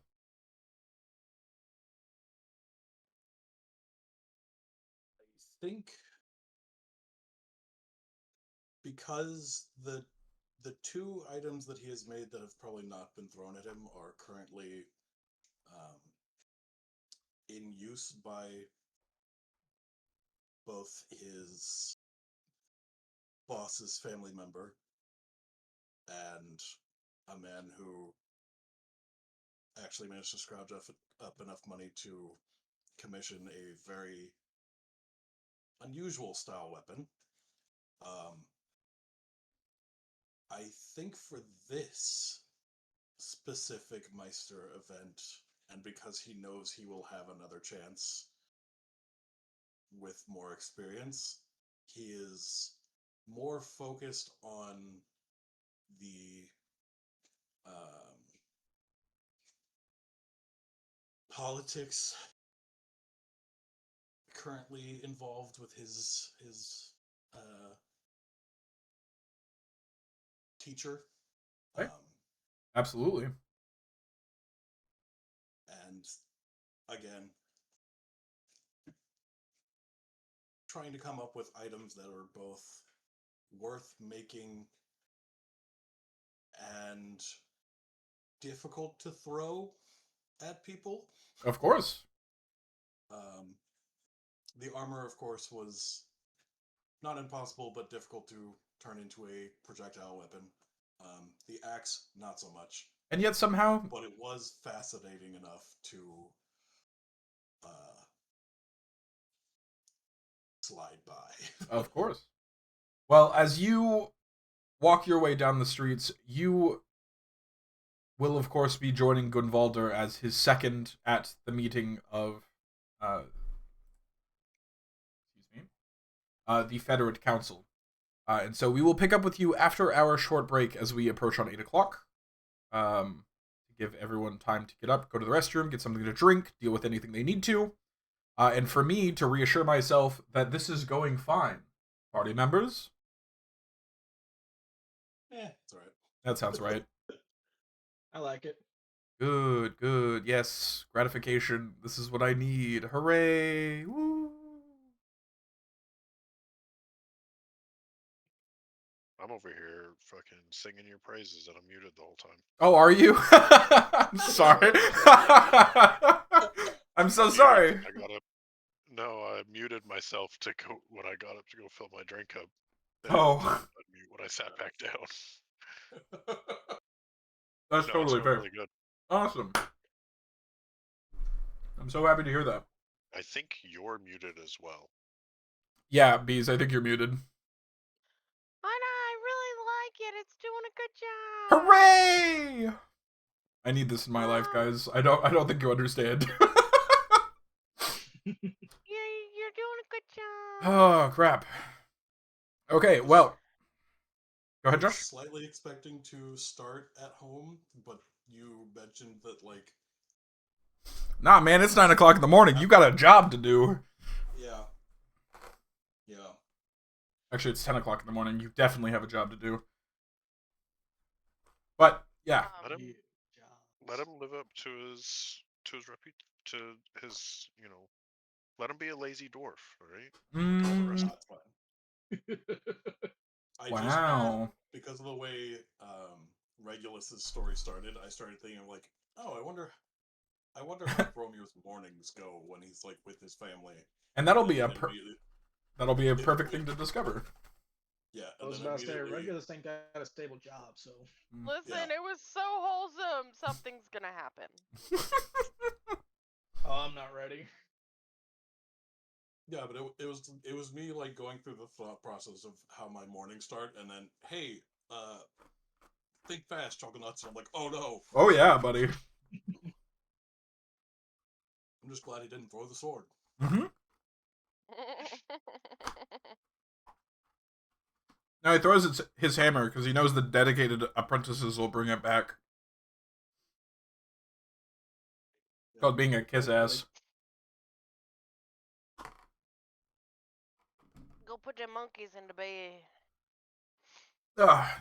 Yep, you guys take your time to do a short break. We'll What happens if I turn my camera off? What shows? if you turn your camera off? Yeah. I have no idea. Probably. Oh no, it'll be your image unless it realigns, and then it could be any of our images. I don't know. Turn your camera off real quick. Okay. Well, listen, I put all this work into doing this. Yeah, see, it's fine. It's fine. It's fine. It's fine. Okay. What do you guys think of the? I know I keep repeatedly asking, but what do you guys think of the stream outlook? It's fine, right? Like, you guys haven't seen anything that's off. Also, Isu, hi, I see you. I know you're there. Thanks for being here. Sorry. Regulus's picture is Yeah. a little higher Fuck. or taller. I'll fix it right now.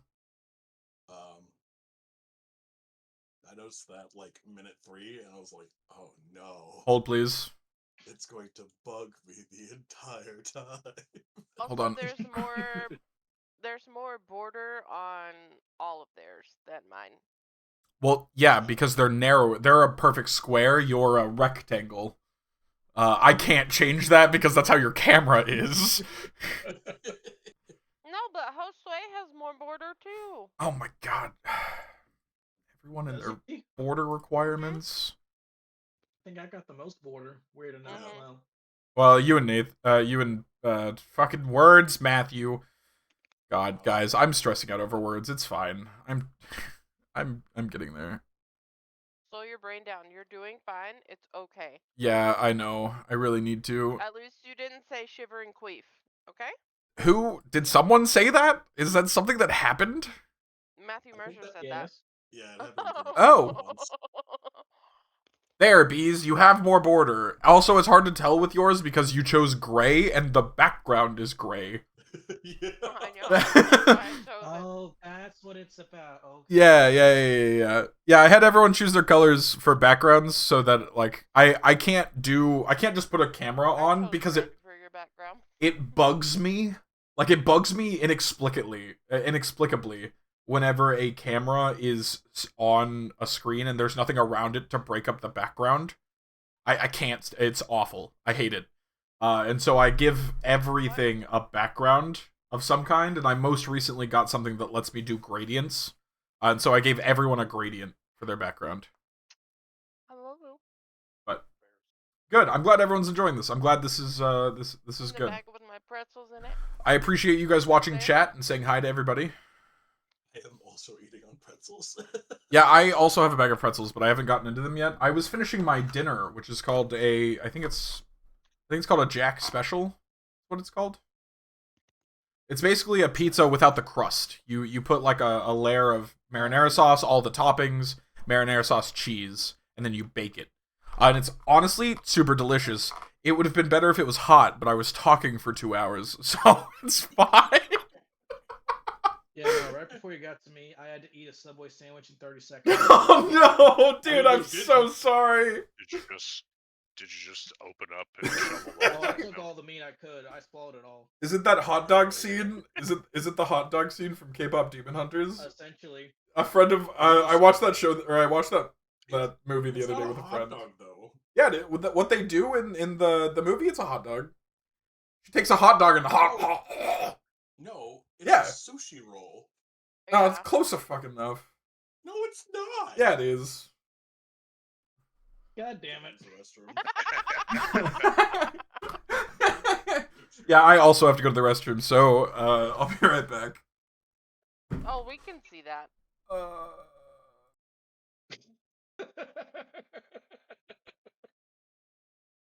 yeah. Okay. Yep. Okay. We're just That's letting there that be then. Yeah, Josh, you should click back onto something else on Discord. That's Matt.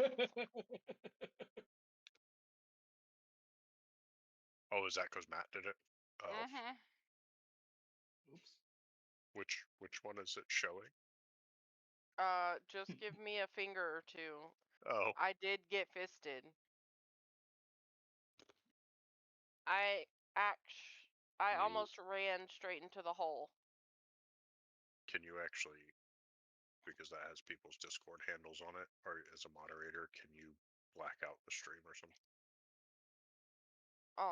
I think he went to the bathroom just now. Yeah, hang on. Yeah, that's why I was asking if she could do it because she's a moderator. Oh.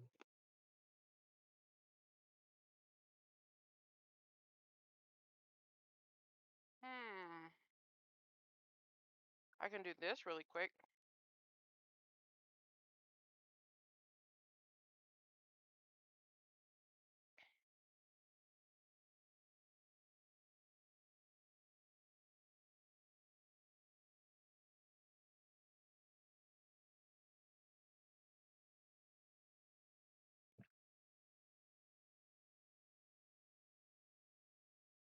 Okay, that works.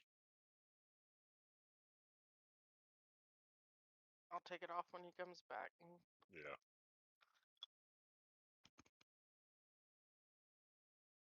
There's a piece of paper stuck to one of my gummy bears. The horror! Did you go put them babies in the bed? Well, it's a little early, so they're watching TV, and I told them that I will run up in about 30 minutes. I'll be up there to actually put them in bed, and it'll be fairly quick. Don't click yes. Don't click yes. Don't click yes. Yeah, when you clicked onto that channel, it put that up on the stream. So she made it age restricted because it had people's Discord handles on it. That's weird. I didn't click that. You didn't click into the quotes channel? Oh, that. Yeah, you're right. I'm so sorry. That's okay.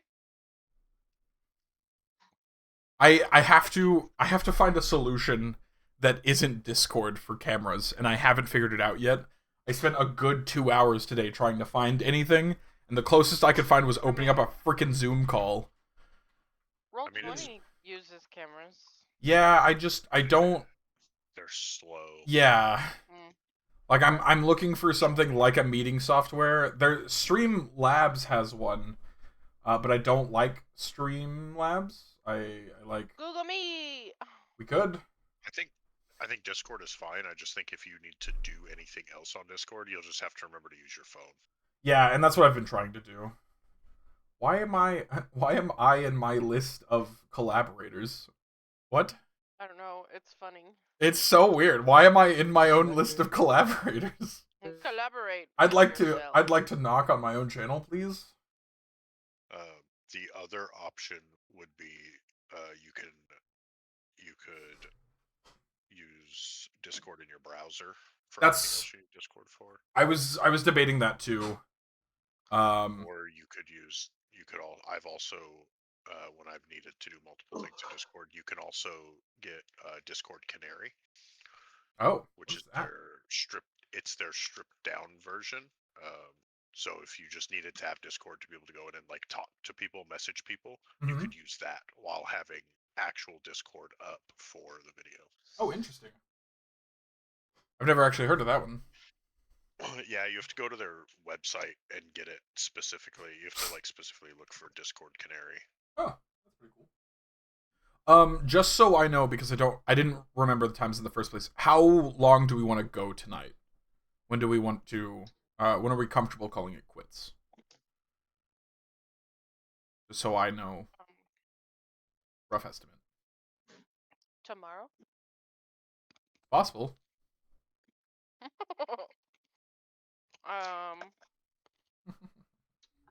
No longer than 10. No longer than 10? Okay. Yeah. That works for me. Can I help you? We're used to playing about 3.5, 4 hours. Okay. I thought you were gonna say 3 a.m. Sometimes.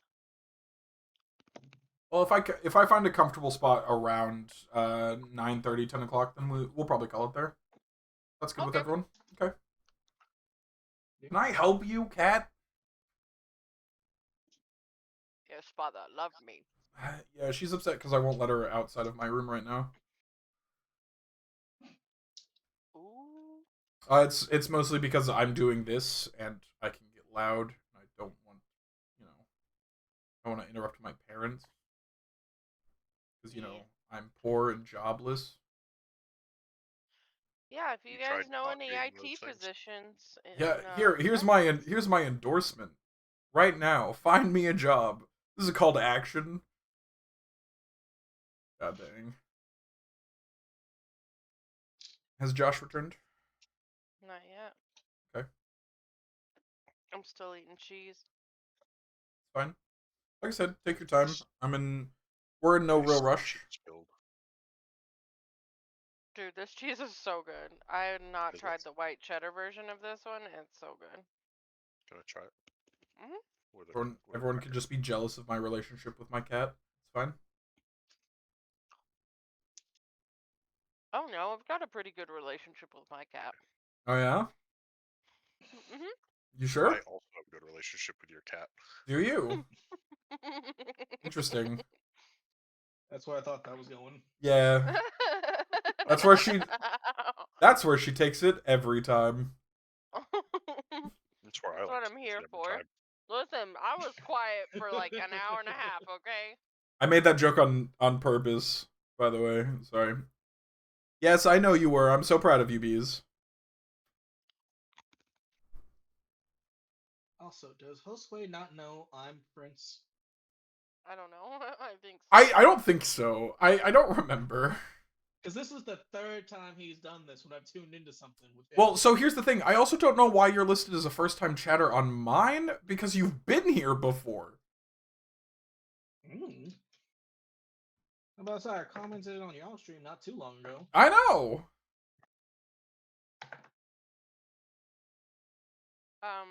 You cleared your chat 3 hours ago. I did. I cleared my chat 3 hours ago because it said lorem ipsum dolor sit omet consectator.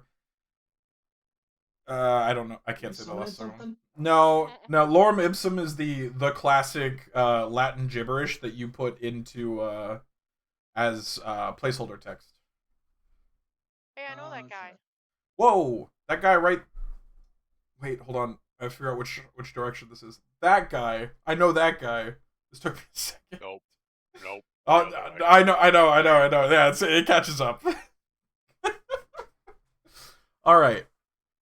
Has everybody done everything they need to over our small break?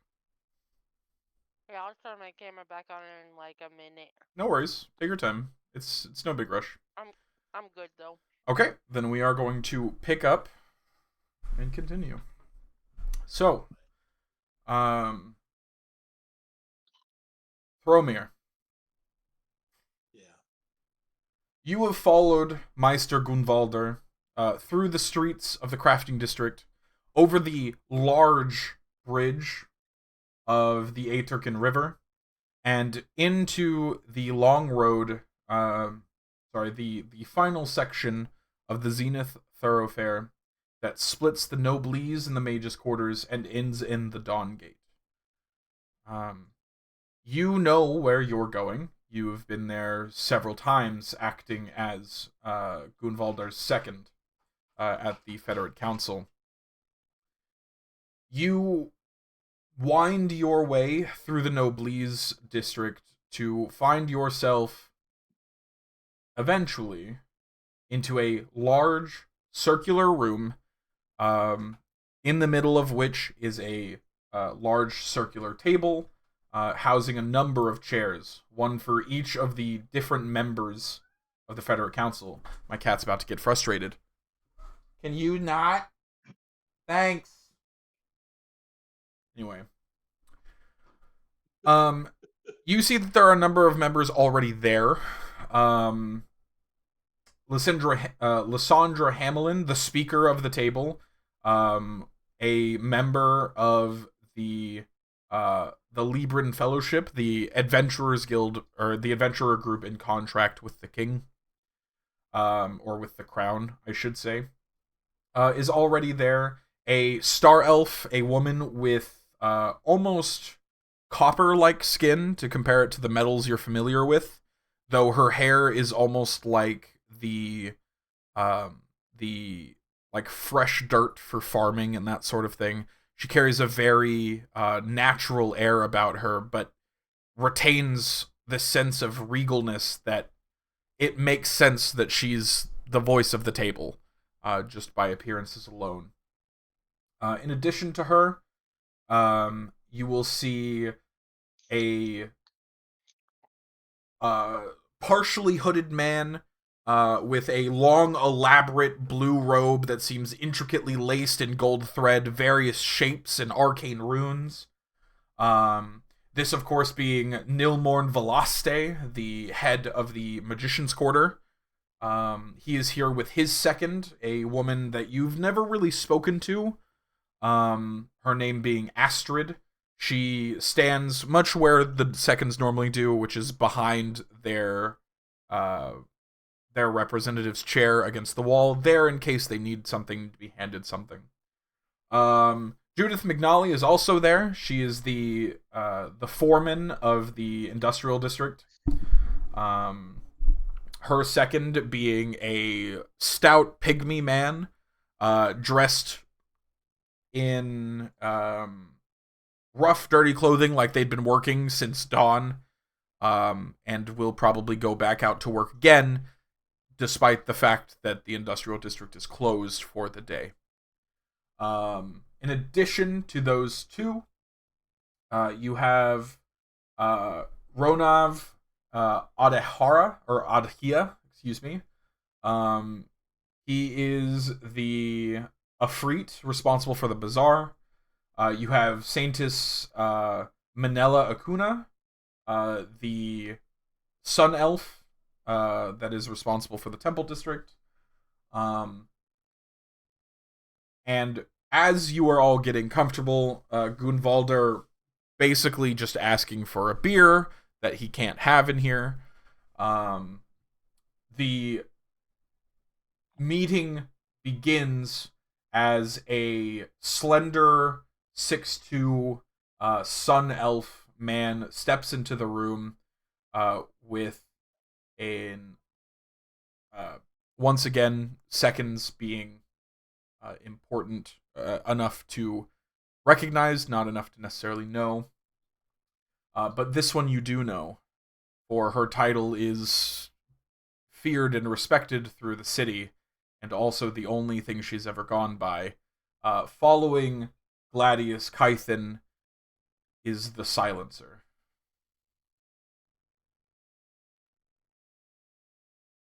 You all step into this room, and a meeting begins. To those acting second, it's a matter of trivial discussion about how the preparations of the city are going for the founding festival and the end of the Liberati pilgrimage.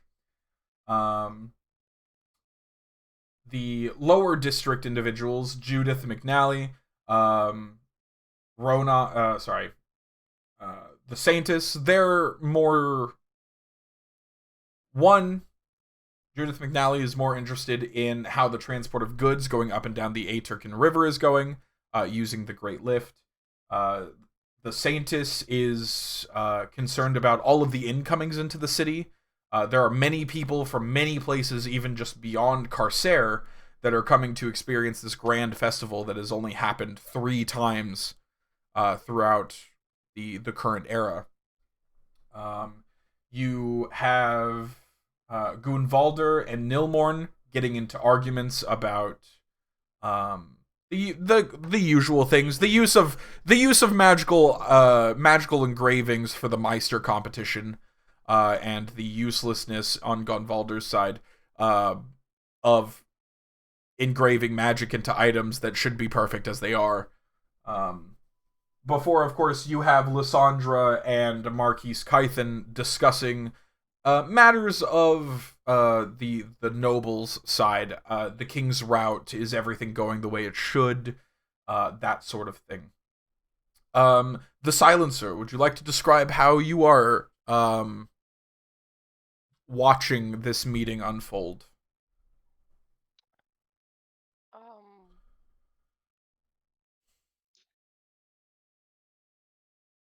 I'm usually posted up 2 or 3 feet behind Kython. And I'm listening to everything. Every conversation, every sigh, every grunt of frustration. There's a lot of those. Yeah, I'm taking it all in. Assessing threat level. Not that I would jump into action, but I would probably, if I felt like there was a threat, I would take care of it before people knew it was a threat. Of course. And she is unnaturally still. She's just, it makes people very uncomfortable. If you were trying to count her breaths, you probably couldn't. Okay. But her eyes are moving everywhere. Understood. And as they talk about the King's Road, she kind of cocks her head a little, with her ear a little closer, just to hear better. Of course. So Gladius Kython and Lysandra Hamelin, they are discussing. There was a minor delay with the prince today, but it won't be of anything entirely pressing. Just a couple hours, perhaps. You see, Hamelin is... Really? Now that is quite a shock. That shouldn't be right. My companions who are traveling with the prince have already told me that the matter's well at hand, that they should have been on schedule. And you see Kython kind of tilts his head oddly, a touch confused just by the dissonance in information, says, Really? Well, that's quite odd. That's different from the messages we received. I'll have to look into this myself, I think. But as it stands, we should be prepared in case of a late arrival, whether there is or isn't. So we may have to move timing. Can I insight check him? 100% you can.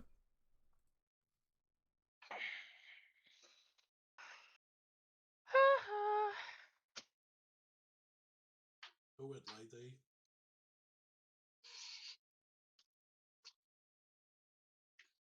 I think I have the advantage on these. Hang on. Nope. Insight. Okay. Had to go into her briefcase for a dice. It's true. That's a natural 1. Like all things, Kython speaks with a manner fitting an honest uh, I should say, a straightforward individual. He's not necessarily afraid to offer ideas, nor is he afraid to speak of ill opinions. There has been a time or two, even in this very council, where he has disagreed with the king's decision, but followed through with it anyway, as he is but a subject. And the king is the king. So in this instance, it's understood that this information does in fact seem contrary to what he received earlier that day, and he does seem to have a bit of concern. That being said, his attention is quickly drawn from the conversation as the arguments between Gunvalder Forgebreaker and Nilmorn Veloste have heated to an unreasonable length, as Nilmorn has begun practically shouting about the fact that he knows for a fact that there are people within his quarter that are eliciting illegal deals with the crafting district over getting things engraved, or runes applied to specific things, or just getting access to scrolls and spells in general, and it's not going through the official channels. And Gunvalder has a hand on his hammer, which he carries with him, and is Thromir. You can see this man as a tea kettle, and he's boiling over pretty hard. All I do is take 2 steps in his direction. And I am legitimately right behind him, poised to try and snatch the hammer as he draws it, because I am very used to this happening. Incredible. The silencer, can you make me an intimidation roll, please? Okay. I also just say that the reason I was coming back to the castle was to find the Marquise. Sure, absolutely. So, if appropriate, if I can come in at some point during this meeting. You absolutely can. Let me finish this up, and I will let that through. That's a 19. That is a 19. You take 2 steps towards Gunvalder, and this dwarf, whose eyes are fully on the mage, take note at your first step that you moved. Contrary to popular belief, he's not brash as much as he is what's the word? Confidence, not the word. Passionate. He believes that anyone who has the willingness to put time into crafts is a good person. It's just that their work isn't always the best. I think that's a fair way to describe his personality. And being a craftsman, taking into details the smallest shifts in the environment is incredibly important. So your small step, light, almost silent, even though intending to be noticed, he notices you at the first one. He looks at you, and you can see the anger in his eyes is not anger of the shame of, or I should say, he believes he is defending his people, quote unquote, with the actions he is prepared to take when it comes to Nilmorn's accusations. And so as he sees you step forward, he lets out a deep sigh and takes his hand from the hammer before looking across the table and saying, "You might think that it's me crafters that are making the deals, but I know for a fact that it's all coming from your quarters, Nilmorn. You're the district with a problem." And you see he sits down, crossing his arms, rather grumpily, as Nilmorn, kind of, at your intervention, kind of eases back. I am also gonna look at Nilmorn and just... Absolutely. As I mentioned, at your intervention, he kind of backpedals a fair bit, and he goes silent as the Marquise kind of lifts a hand at the end of your second step, sort of signaling to you that your job is done. As he claps his hands to address the table. He's okay, gentlemen. That is quite enough. No need to get too riled up. I can understand the stress of today's event and the build-up from the few weeks hence, but do not lose your tempers. We can't afford it right now. Now, as I was telling Madam Hamelin, we do need to be prepared for the prince's late arrival. That means Gunvalder. And you hear the dwarven man give a grunt as Kython continues.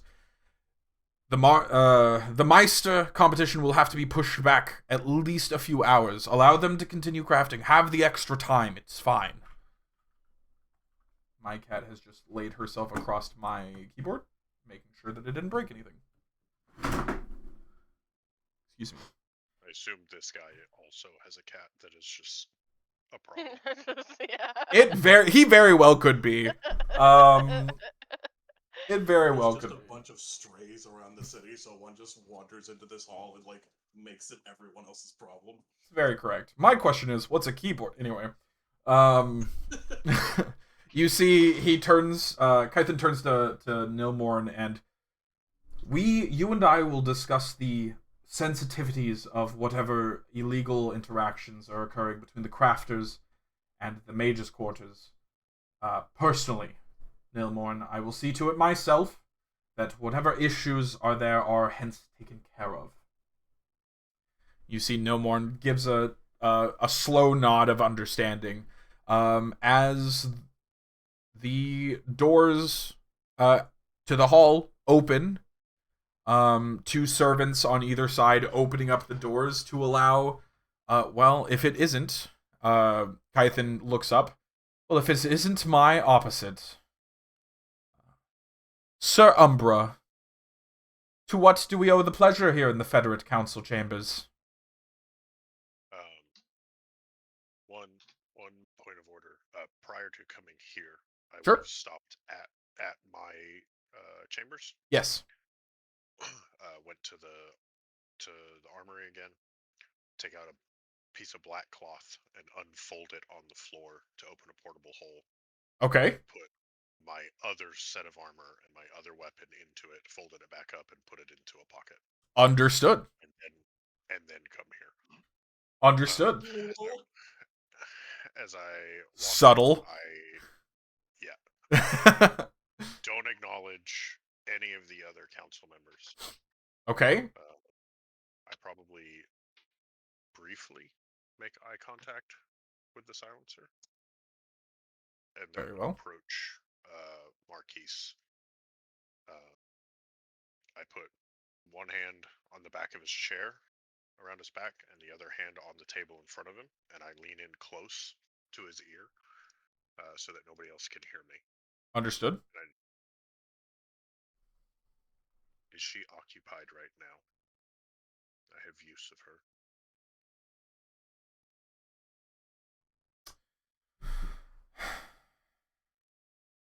Oh, how do I want to treat this relationship? Hold on. I have to consider this for a second. Okay, I got it. You see, he reaches forward and puts both of his hands on the table, his elbow almost forcing yours to slide a bit as he attempts to make himself room. He's obviously not as physically strong as you, but I don't move for him. Of course, the action is there nonetheless as he and he speaks this aloud in the room. I'm not sure. I don't tend to lend my toys out willingly. I clear my throat in his ear. I reach into my pocket and take out the paper that my sister gave me. Okay. I unfold it so that only he can see it. And I just stare daggers into his eyes when he looks back up to me. when he looks back up at me. I think it's notable to say he's. I'm so sorry. I think it's notable to say that he's never turned up to look at you. He is using the excuse of thinking into the air to kind of stare ahead, as though he's not particularly intimidated by your actions, and that's, I think, merely because of the relationship between the two of you. He finds a strange sense of joy in frustrating you. As he's quiet for a moment. He can feel your eyes on the back of his neck. As he considers the paper for a moment, says, "Fine, but you only have her for a few hours.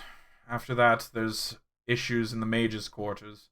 And you see his eyes lock onto Nilmorn, and the archmage of the mage's quarter kind of shuffles away from the gaze for a moment. Before he lifts the hand opposing to where you are leaning across him, Sir Umbra, and gives his permissive wave towards the silencer.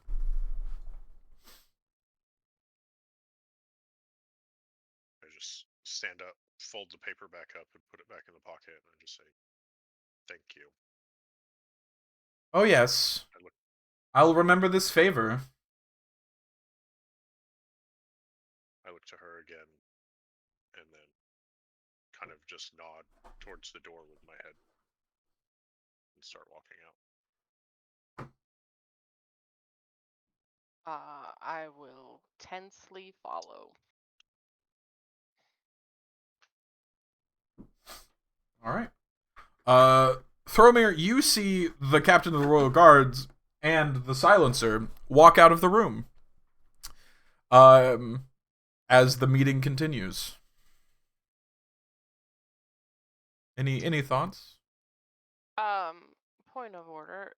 Absolutely. Has Thromir ever met the silencer? Seen the silencer, for that matter. Officially, probably not. If you are the second to the Marquis, then we have seen a lot of each other if you attend these meetings as the second, like I do.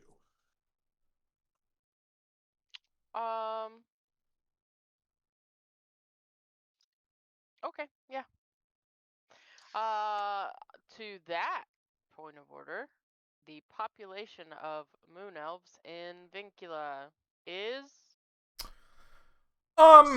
200 years after the war, where all of the elves showed up, and one of the gods was slain somewhere in this region.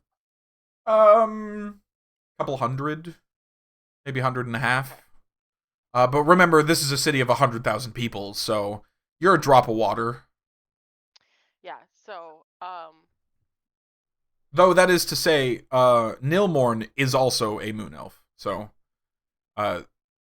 there is one seen commonly and in high position, though the commonality of seeing more than just him is extremely rare. We'll say it like that. For Thromir specifically.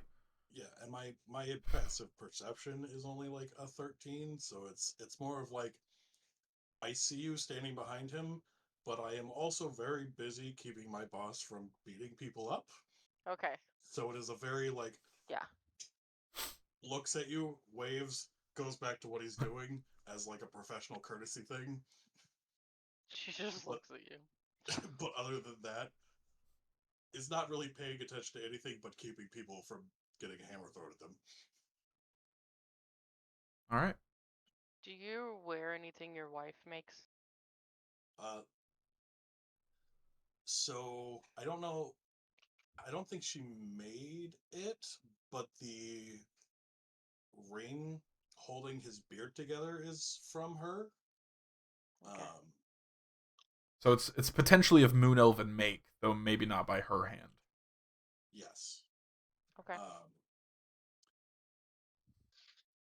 Okay. and then Just taking in details. the only thing I think the only thing he owns that she explicitly made for him is his shield, and I don't know if he has it on him right now. That's up to you. You left the forge. Would you have your shield there?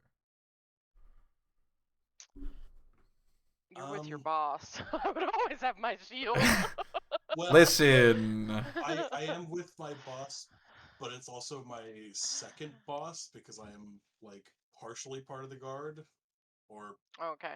I'm more of a normal guard, and I am apprenticing under him as a secondary thing because he is who he is. But because of that, yes, I would have my shield on my back Okay. because I never know when, When you need to block a hammer. Dame Umbra is going to send a messenger to be like, hey, you're on watch next, get here. Fair enough. As she walks behind you, then she's gonna pause for like just a split second and keep going.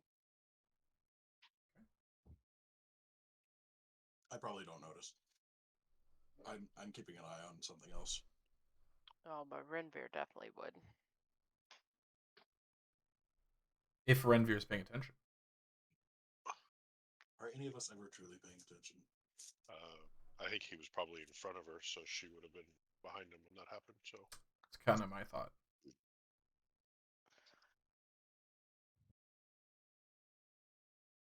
All right. Okay. Well, Thromir, we will pick up with you a bit later as we will follow the Silencer and Sir Renvir Umbra out of the Federate Council chamber. Renvir, where are you going?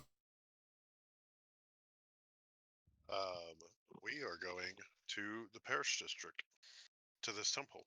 The parish ward it is. Ward, sorry. You will begin walking through the city. Are you going to address the Silencer for anything? I need your assistance. That's not surprising. For what? He recognizes the remark, but given the gravity of the situation, just lets it slide for now. There's been an incident in one of the temples, and I think your expertise may come in handy in trying to figure out what has happened. She's gonna look at your eyes.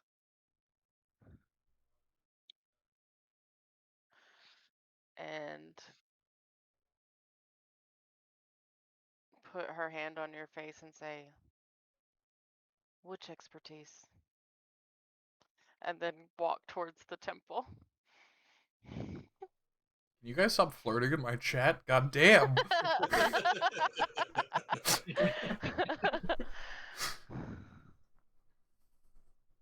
All right. Yeah. You guys will make your way to the parish ward. Regulus, what are you doing right now? Regulus is probably trying to negotiate a new apron by not getting cheated, but also looking very intimidating, knowing he looks ugly as shit. Are you looking for this apron? Oh, we lost you. Oh, hello, 127. Yeah, we just lost you. Yeah. We heard, are you? And Oh. then nothing. Weird. That's wild. I don't know what the heck happened there. I think your mic moved back. It looks like it did. Actually, there was like a slight hiccup of robotiness. I think Discord just... Oh, did I potentially... Oh, okay. No, so I asked, are you remaining in the South Ward, or are you going to try and head towards the Bazaar, looking for something of quality? How bizarre! I think he'd probably head to the Bazaar with the new money he's got, because he doesn't want to get something from the South Wall that was probably stolen secondhand. Of course. All right.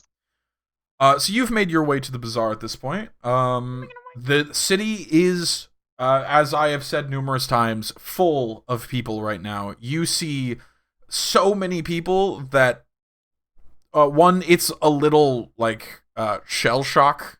Anyone from the South Ward is a little naturally suspicious of people. And crowds are normally either the best point to get rich for the day, or the best point to lose your life.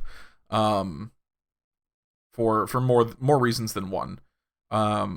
So you're probably a bit on edge at the moment, but you are wandering through the bazaar. You're hearing different people call all sorts of things: apples from the Avossen Peninsula, or things along the lines of linen straight from the deserts of the Silver Deserts. Yet all sorts of random things that everyone is trying to pitch and sell right now, all at once.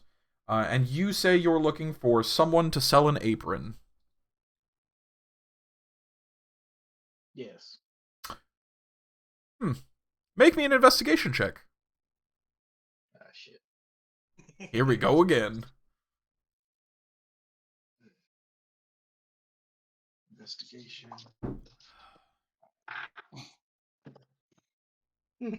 13. That 13's not bad. You look throughout the bazaar, and don't get me wrong, there are plenty of people selling clothes, selling all sorts of cloth, linens, all the manner of things from all over the place. The bazaar is the one place where people from outside of the city can sell their things that aren't associated necessarily with the crafters district, or with the commons that have their own small shops and mostly taverns and inns, but one or two from that aside.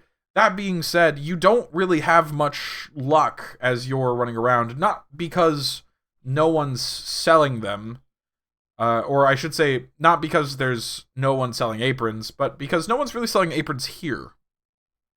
While the bazaar is a great place to find just about anything, it also has the problem of having just about everything, and the cost of that being that not everything is available at the same time. That being said, one place that you pick up as you're going from shop to shop, you see an effreet woman with clothes and cloth and that sort of thing. As you walk up to her, and curiosity about where perhaps you might purchase an apron. I don't know if you have the likelihood of asking anyone if they've seen any or if they offer them. But she would explain to you that while if you're from the lower sides, if the bazaars ain't got it, you're too poor for the crafts. You could always try them churches. They've always got some crafters for the religious folk in there, and try to get donation that way. You might try there to give that a swing. Okay. Do you also know where I can find a pendant of sorts that's shaped like a star with a crescent moon inside of it? Oh, looking for some jewelry for a pretty, eh? Let me see. Well, if you're looking for something specific, the best way is to get it made. I know of a pretty good jeweler up in the mage's quarters, but if you can get that far, you can probably afford it yourself.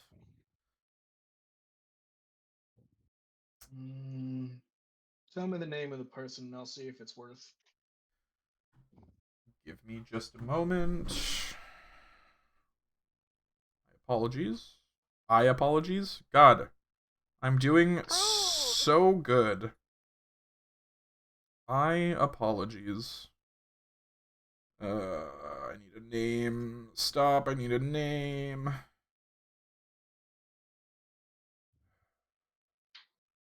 This is what I get for not being prepared. I can't believe you can't remember my wife's name. I'm trying to remember her shop's name. No, I didn't make that. We did! What the hell? Did we? Yes! Are you sure? Ah, hell, I don't care. The Midnight Jewelers. Congratulations. I'm not gonna lie, buddy, I don't remember making We 100% did. If it wasn't with you, I did it alone, and I can't remember the name. But it's called the Midnight. It's called the Midnight Jewelers now. So. You said it's in the Mage District? It is in the Mages District.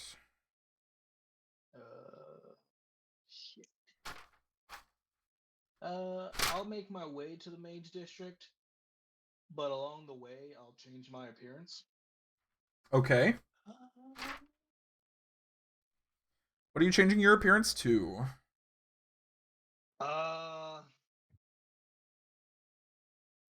There was this one guy I fought a while back. He said he was some captain of the guard something. So Yeah. I'm Absolutely. gonna try to look like him, but like darker, with white hair and brown eyes. Okay. Absolutely. You make your transformation, becoming something of a different kind of beastkin that you are. And you begin to make your way towards the Crafters District that will reach you to the Mage's Quarters. Cat, stop trying to bite my feet, please. Sorry. Listen, cats are great, guys. I will endorse them for the rest of my life. Anyway. Sometimes they just bite. Sometimes they're just rude. You make your way up there. What's everyone's passive perceptions? Just out of curiosity. 13. 12. 13, 12. 11. 11. Wow. 16. 16? 16 is great, actually. Comparatively. Renvir, how swiftly are you moving towards the parish ward? Just out of curiosity. I mean, we're not sprinting. Right. But it's not a Sunday stroll either. It's not a Sunday stroll. I have the military. I have walking with a limited purpose. Yeah, I have limited time to devote to looking into this. Of course. But I do want to look into this, but I have limited time to do it. Okay, so you're moving pretty swiftly then, basically. You're moving with intent is a way to say it. Okay. The Silencer, are you still in front of Renvir? The one leading the way, so to speak, from when you guys began?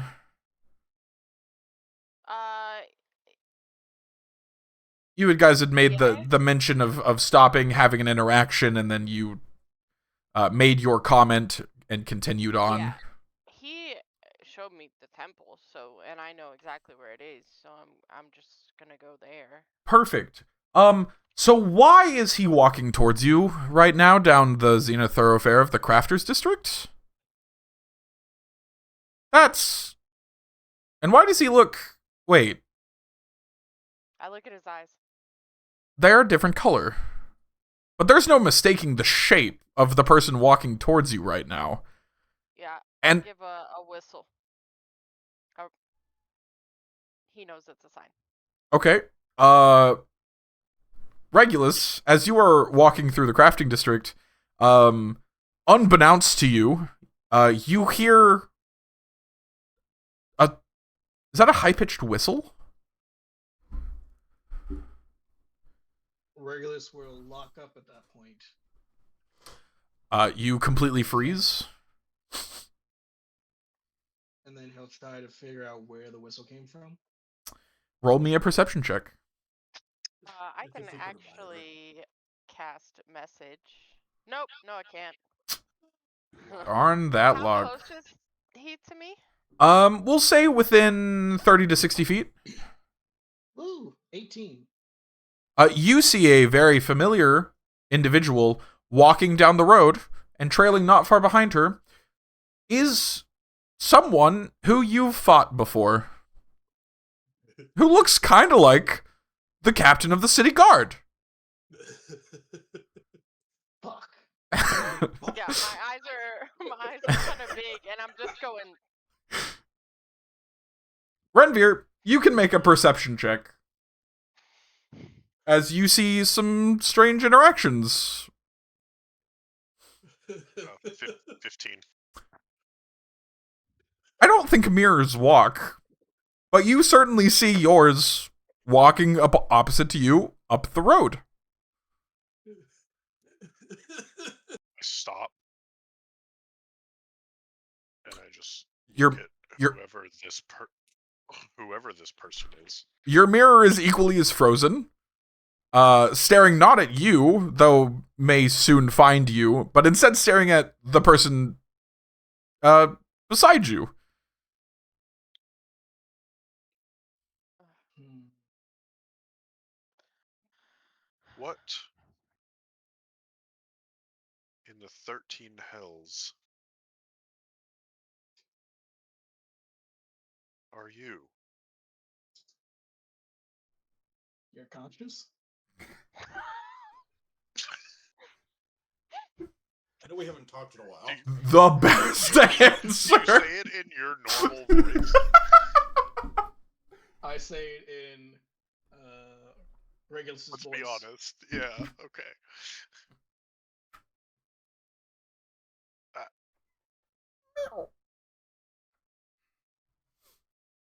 We haven't talked in a while, it seems. Regulus. Yeah, it's me.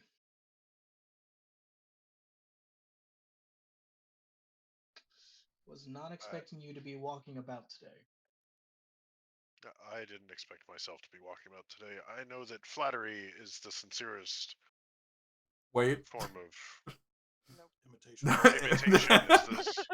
imitation is the sincerest form of flattery, but I have to say I don't approve of you borrowing my face. Yes, I'm Regulus, and we darker. are all after his approval. No. It was more along the lines of someone didn't see a rugged beast man from the south wall walking to the higher quarters and they go, ugh. So I thought, what if I take the appearance of somebody who they will leave the fuck alone? Naturally, your face came to mind. Someone who would be immediately recognizable in the higher districts. He didn't say non-recognizable. He said someone who would leave the fuck alone. Regardless, Regulus, what news from the south wall? It's still dirty, and people are getting ready for the festival. And Actually, it seems. And the light is still Yes. on? Oh, it's shining brightly as ever.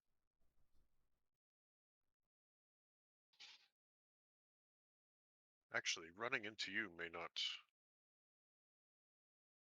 Maybe a good coincidence after all. Where are you going with this? Are we in like a busy thoroughfare? Are there Yes, lots of absolutely. You guys. So I made this emphasis because if you guys were taking your time, you might not have taken the main road. But the fastest way to get between districts is the main road. And so yes, you all would be on the Zenith thoroughfare, trying to get to the different wards of the city. Because it is the quickest in the manner of speaking. I don't necessarily want him to come to the temple with us because I don't necessarily want to show that to too many people. So I'll just kind of pull them off to the side, like kind of into, not like all the way down into an alley, but kind of just off into a little bit of an alley. Okay. Regulus, what can you tell me about these rumors of disappearances in the Southwest and others? Well, don't really got too much for you. Haven't heard a lot lately. Probably the same as you, is that people are disappearing, lingering magic afterwards. But other than that, can't really tell you too much, even with my specialty in finding magic. I asked, no one said anything. I even asked the king, and he didn't tell me nothing either.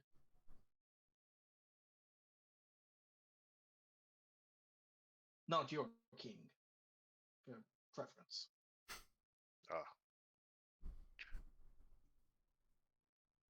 All right. Well, do you?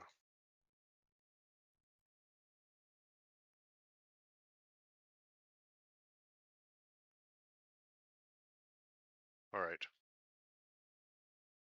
If you hear anything, let me know if you could. How would I go means of getting your attention other than wearing your face?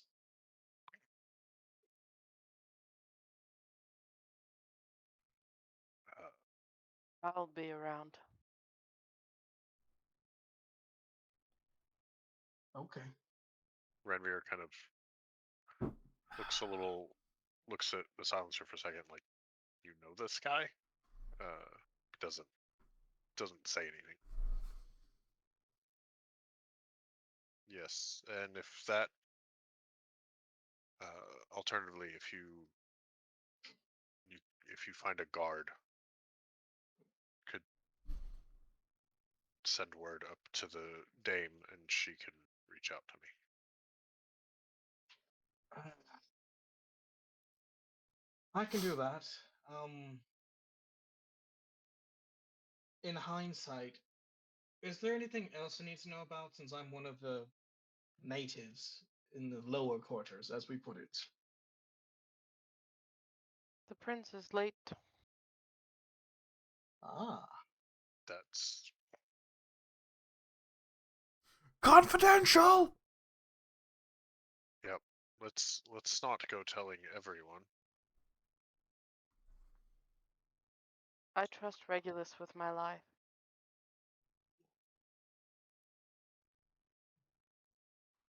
Don't worry. Nobody will hear anything from me.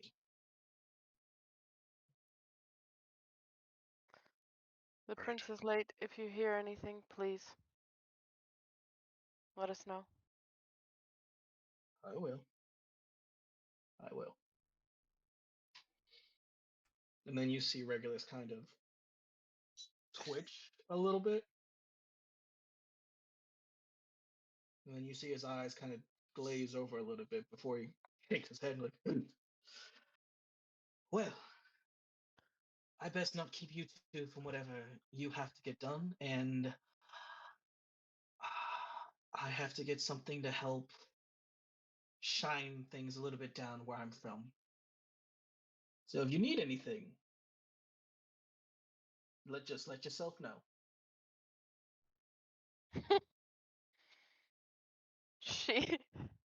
The silencer reaches back and grabs your forearm and starts to drag you back. And she mumbles under her breath, "It's not a weird sex thing, I promised. He's just a friend." And keeps going.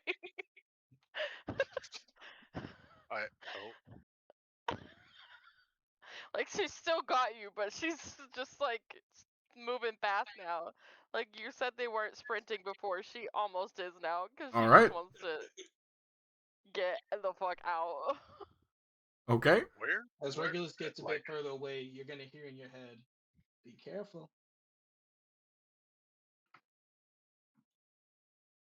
All right. where do you know him from? Why do you trust him so?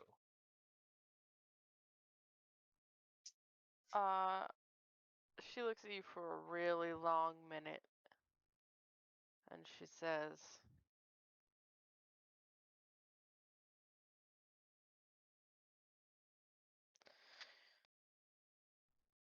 "You're the king's second?" Yes. "He's a friend, and I trust him because he saved my life."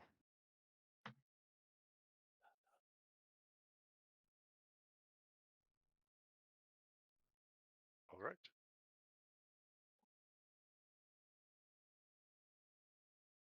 There are worse people in the Southward to trust. Don't I know it?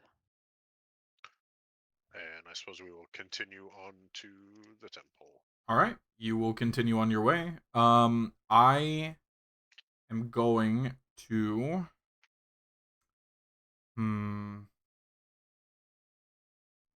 let's settle Thromir and Regulus first, and we will end with Renvir and the Silencer in the parish ward. So, Thromir, Word. after the events of the Federate Council meeting, you had been released for your duties that day after a large debacle, once again breaking out between Nomorn and Gunvalder.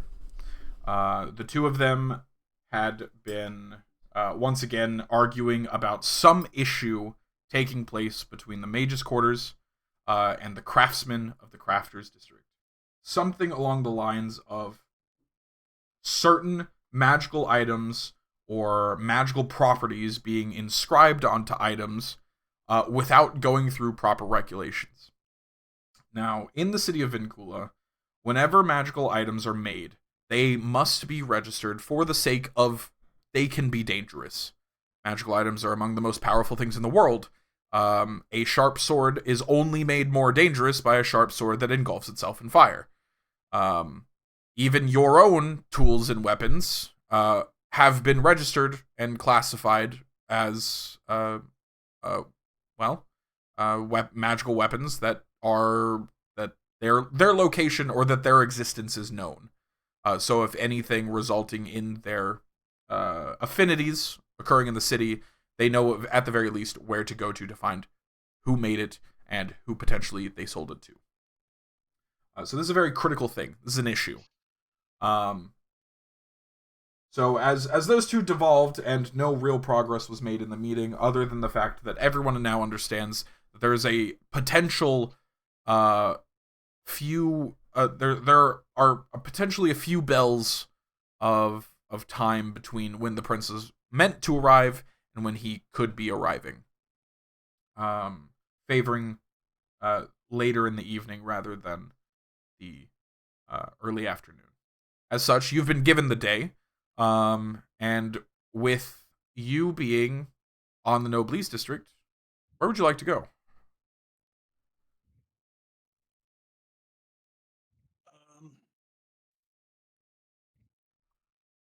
Let me first He's taking a look at things. Noblesse District. There's not any writing for it, How dare you? brother. Um, Sorry, there's a very brief writing for it. Excuse me.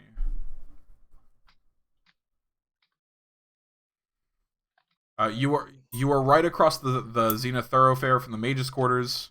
The bridge will take you back to the Craftsman District. You are on the side of town of both your daughter and your wife. Though your daughter is in school probably right now. Potentially not, with it being the day of the Founding Festival. You left earlier than your wife did this morning, so... I would definitely want to go see how my wife is doing. Okay.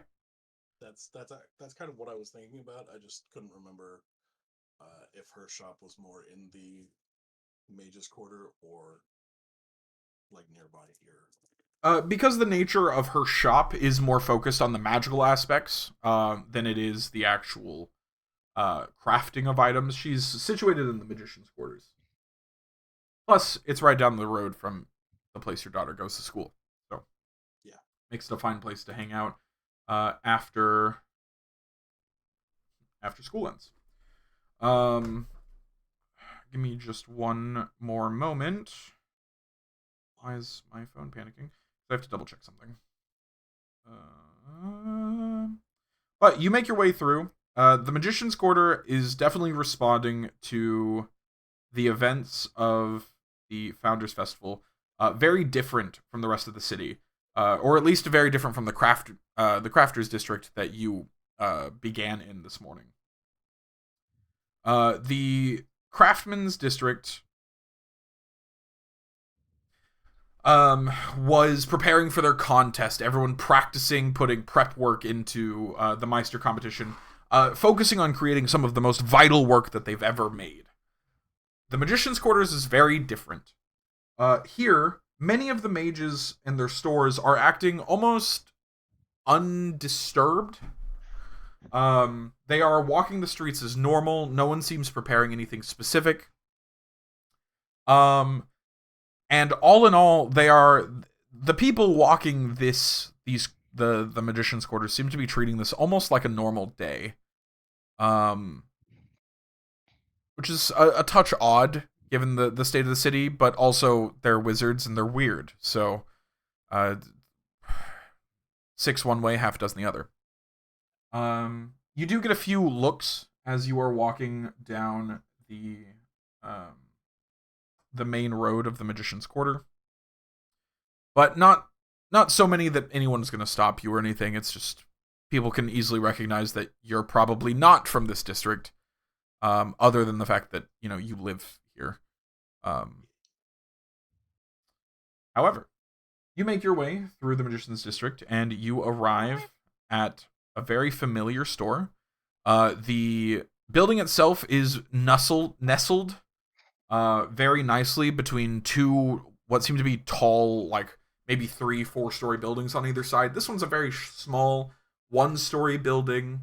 It has a black glass showcase that through it you can see the sparkling of various gemstones, rubies, sapphires, star opals,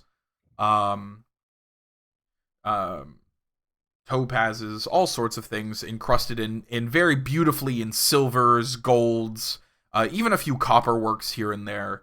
It's all very, very nice work. And written in very elegant silver script on a black sign hanging above this shop window is the Midnight Jewelers.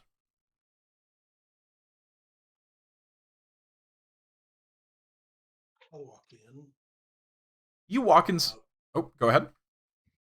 Ellie, my love, I have some time and I was hoping to get to see you. Let's see. Where is that picture you sent me? There it is. Get over here. Goddamn. Thromir, you step inside calling out for your wife, and instead you hear a, "Father, you're off work today." And you see sprinting towards you at the speed of a bullet or a hammer is your daughter. I will not dodge this one. Silwen crashes into you, almost with enough force to cause you to teeter back a bit, as she kind of hugs around you and looks up and says, Father, you're home. Papa, you're home. Yes, Winnie, I'm off for a little bit before the festivities and everything. Are we going to the festival today? Do we get to go? Can we go? Can we walk the streets? I want to see the Prince's carriage. Do you know what it's made from? Does it have metal in it too? Did you make it? You didn't make it, right? I did not have a hand in it. No. Can I see it anyway? We should be able to get a good view of it. Hooray! And you see she kind of like does a little spin before running off. And you hear she calls back, Mom, Dad says we can go see the Prince's carriage when it gets here. And very soon afterwards, you see your daughter pulling out your wife, Elithra, by the hand, as she kind of like stumbles behind her, saying, Winnie, you got. Yes, I'm so happy for you. Hi, honey. I'm glad you're home. But you see, before she finally, Silwen finally stops in front of you, having dragged your wife all the way from the back room. So, as she finally stands up straight and says, "Hello, darling." I know the mage's side of the city is not quite as busy as the craftsman side today, but how's business been? I wouldn't say that. What are you hiding? You only make small talk when you're hiding something.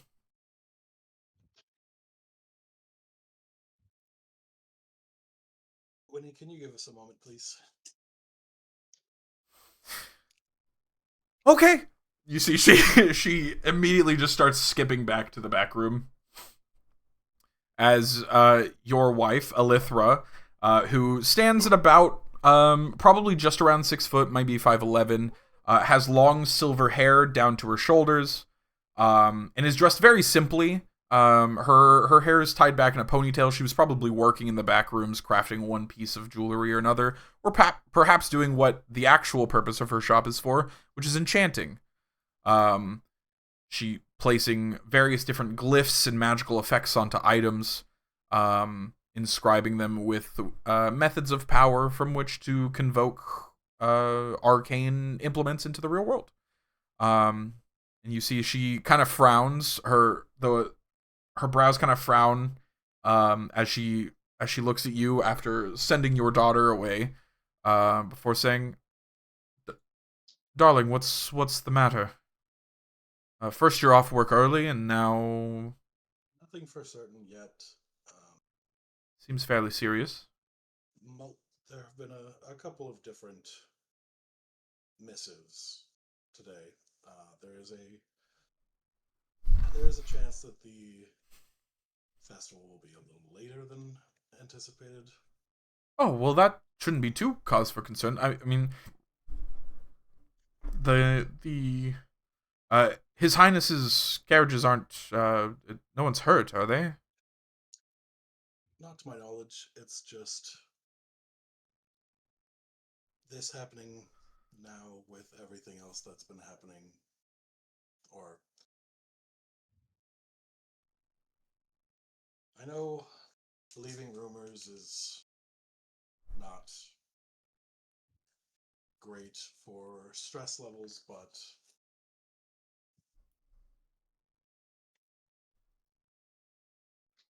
between some of the things we've been hearing and responding to lately, and this now being slightly postponed,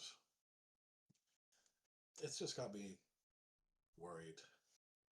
Oh. Well, darling, I... And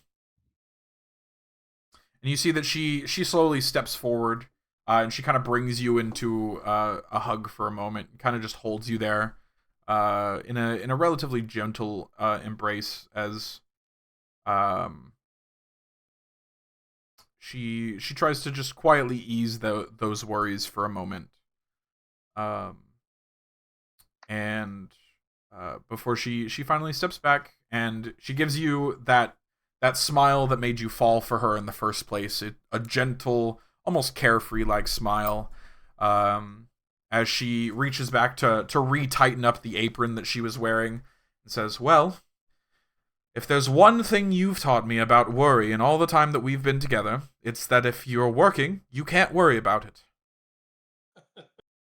And something tells me you've not quite gotten done the practice you've meant to get done for the festival this evening, no?"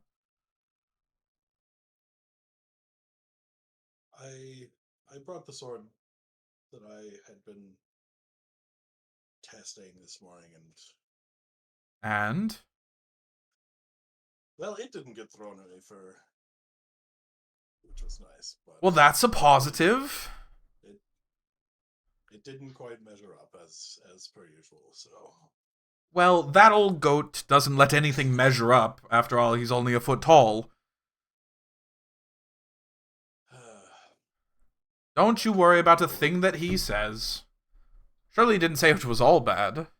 You've been working on that for what? Better part of 3 months now.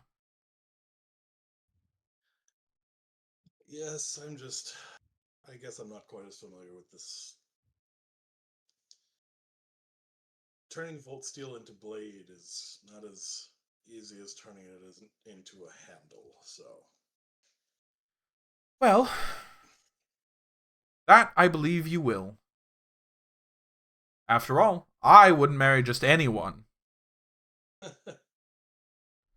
mean, you can't have the self-proclaimed best enchanter in the city be with not the self-proclaimed best craftsman of, well, whatever they decide to craft.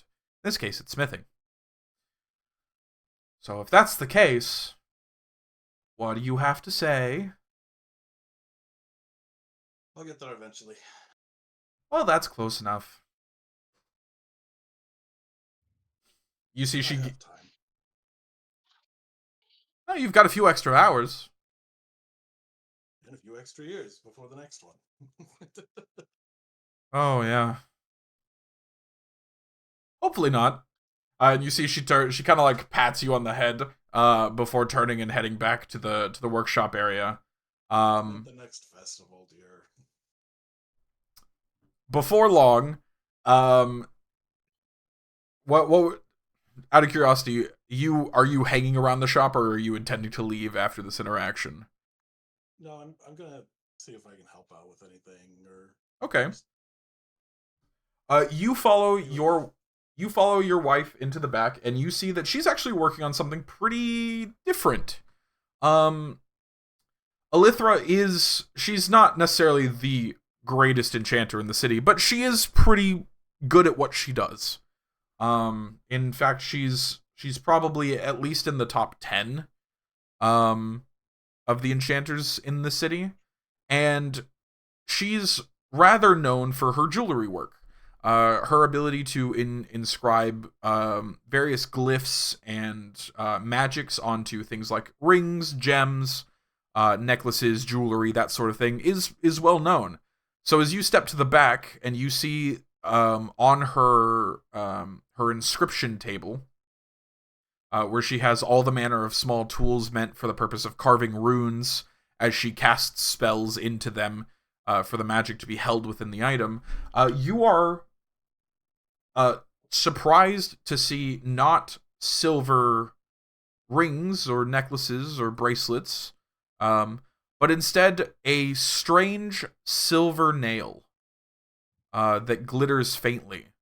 It's about a foot long, and as it stands, only half done.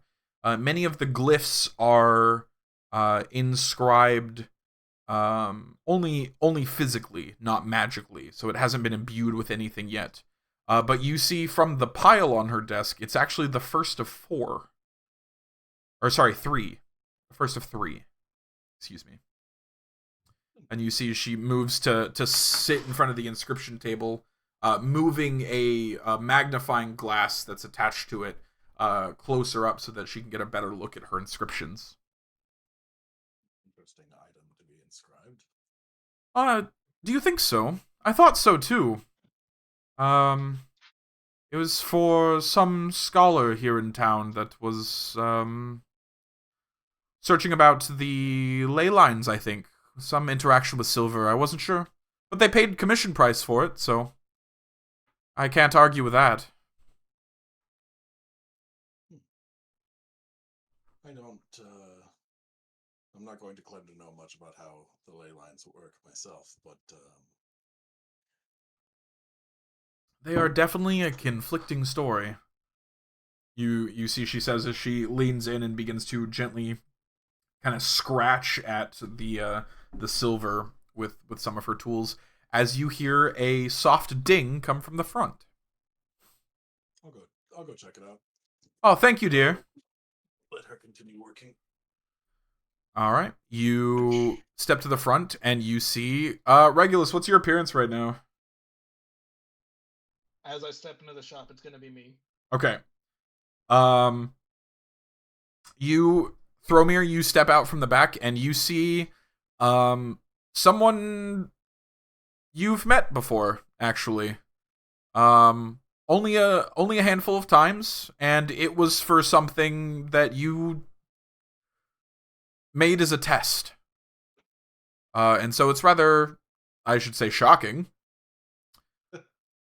for you to see a very familiar face standing at the doorway to your wife's jewelry shop. It was Regulus, correct? Yes. What are you doing here, Thromir? This isn't exactly your neck of the woods, or forge, I guess you could say. Um, the shop belongs to my wife. She's um a hell of an enchanter. Oh, is she? Oh, congratulations. I didn't know you were married. Well, we mostly talked No about offense. No, it's fine. We mostly spoke of the thing you were ordering. It's fine. What brings you here? Well, I was told to come here for jewelry in a sense, but now hearing that she's an enchantress as well, I might need to commission her for something a bit more alertive and protectiveness, if you understand my drift. Interesting. So you originally came to my wife for jewelry. Well, the bazaar is where I got my information, and you know how the bazaar can be. True. My thought was my first thought is for whom are you looking for jewelry for, my friend? Oh, not in that sense. Just um, a young one that means a lot to me. Ah, And she's finally getting to see more of the outside. And I didn't want her to be unprotected in any way. interesting. So were you thinking a ring, a necklace? Thromir, you know that there is a catalog underneath the main counter that includes all of the enchantments that your wife is capable of putting on items. Yes, and he will bring that out as he's talking. Are you looking for a ring, a pendant, a necklace, a brooch? I'm Um, thinking a necklace and potentially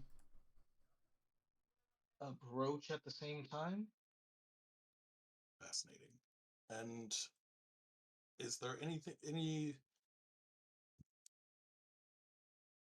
is there any special qualities you'd like it to have as he like turns the book around and pushes it over towards you on the counter?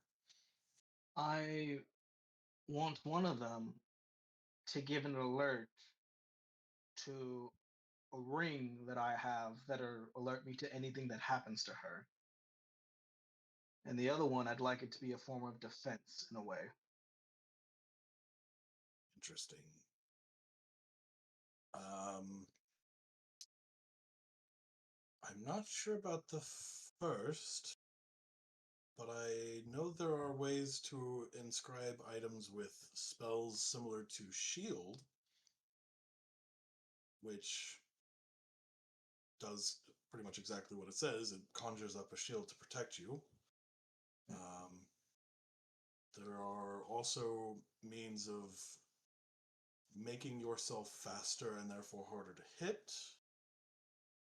Is there ones for means of escaping?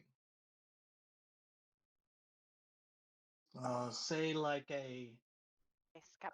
I don't know if you're familiar with the term Misty Step. That way she has a bit of a head start to get out of situations. ah, yes, and I will flip to the page, and yes, that can be inscribed on most anything we have. Um, Uh, it it will have a number of uses a day. Um, the more uses a day, the more expensive it gets. But it's it is definitely a quick and easy way to escape danger, regardless of whether you've been caught already or not. So that is a useful item. Um, is there a specific pendant style you are looking for this to be on? Thromir and Regulus, as you Thromir, as you ask that question, both of you hear a loud thud come from the back room, I will almost like a pop sound, and then something smacking into the floor, or smacking into something hard, I should say. I will sigh, thinking it might just be that Winnie was running around too fast and ran into something, and go and check on it. Absolutely. You ask Regulus to hold for just a moment as you step through towards the back, and you see it seemed to have been a menagerie of things.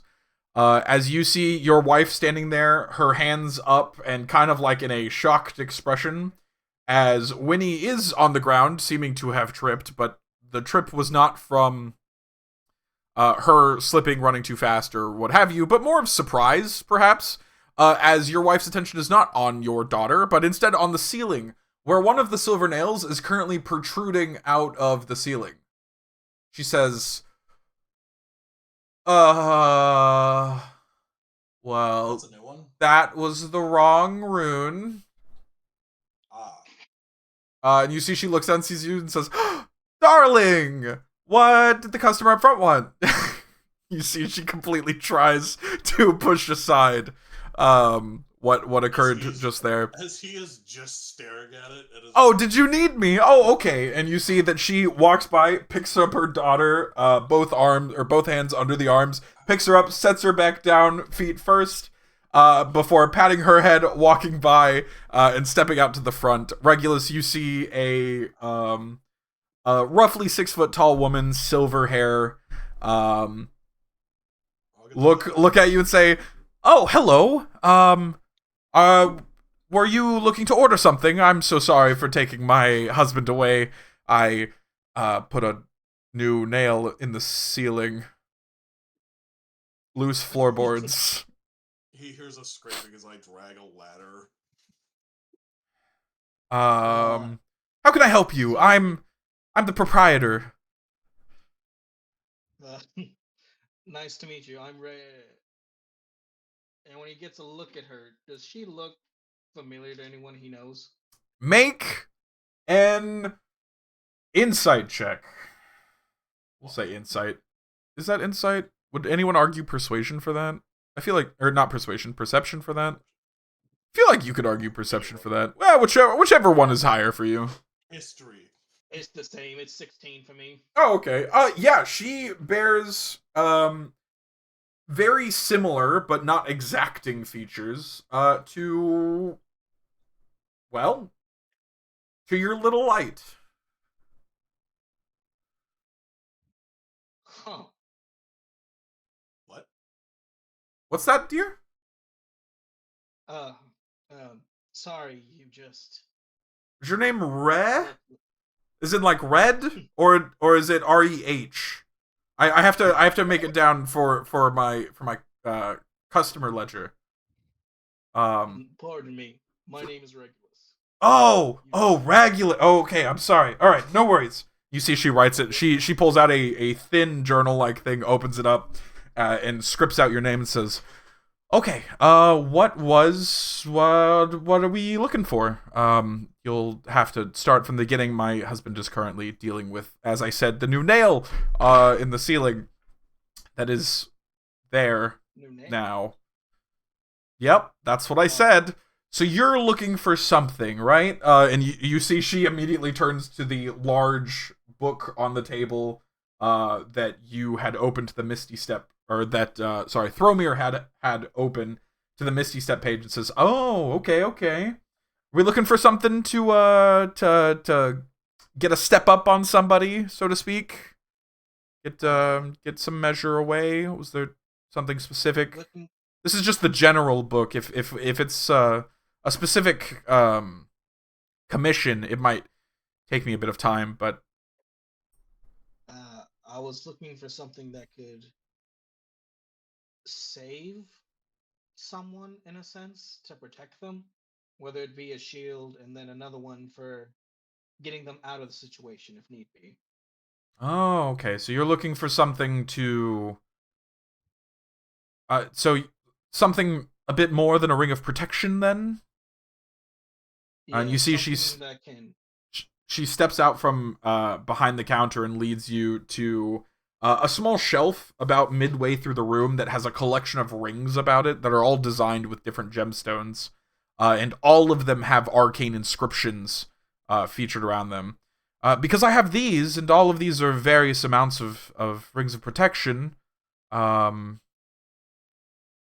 if that's not quite what you're looking for, we can certainly do something on commission work. Depending on the complexity of it, it may be done today. If I can finish these nails, that Something definitely aren't in my along ceiling. something along the lines of Misty Step and then the spell Shield, if you're familiar with them. It's for a young one who's going out for the first time in a while, and I just want to make sure she's okay. Ah, I see, I see. Well, placing 2 enchantments onto a single item can be a bit complex, but it's not unheard of. And there's simplicity in describing spells themselves, so that has potential. If you were going to ask for something of outside of the range of constructed spells, then that might have been a bit more complicated, but still doable. Now, how much would that be looking to be? Because I might have one more idea. I would like to hear the idea first, I think. As it's my shop and my husband is fairly decent at what he does, loath as he is to describe it that way. Your husband did a commission for me, and so far, Oh, he's did never he? let me down. See, and that's what Yes. I tell him. That's what I tell him all the time, that his work is enough. But he refuses to believe me, and you see that she actually gets like a little like just the tiniest bit of frustration that she thinks that her husband should believe in his stuff more.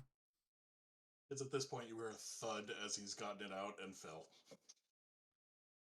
He'll be fine, she says. He's made of tough stuff from what I can see. Very, very true. Anyway, describe to me this idea, please. Well, if the danger is approaching her, is there a way to summon somebody that has a similar enchantment? Summoning somebody, teleporting somebody, these can be rather complex. Alerting is entirely possible.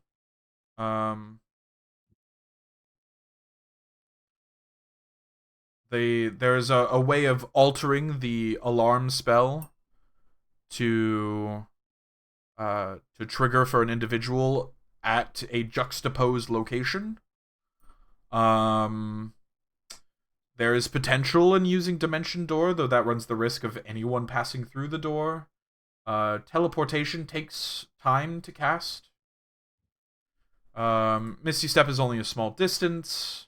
And you see that she begins running through like a dozen different teleportation spells as she tries to think of ways to solve your conundrum. Well, because I would need, if I'm being honest with you, realistically, I would like 3 rings of, or something of a sort, to where I have a friend who tends to get in trouble a lot. And sometimes it worries me what they're getting up to. So I'd like that option to where, like, help if need be. No one ever accepted, but better safe than sorry. Make it a toe ring. I'm gonna mute you. I'm sorry. I don't have. Ring I don't. took me I've this been company. quiet for so long. I don't even have that power in the server we're using, and I'm gonna do it.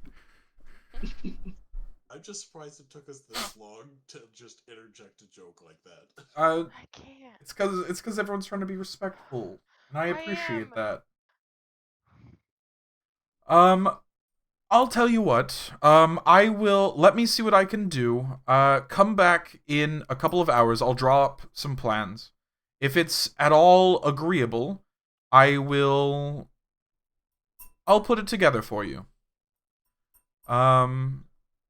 But I do need some form of address of listing for the delivery of the items. Keeping record and all of that. Understood. I'd give them Maeve's address because Lord knows where the hell I stay half the time. You see she begins to write it down as you say it, and she pauses for a moment and says, You live in the South Wall. Yeah. You see, Thromir, you have not come out to the front yet, correct?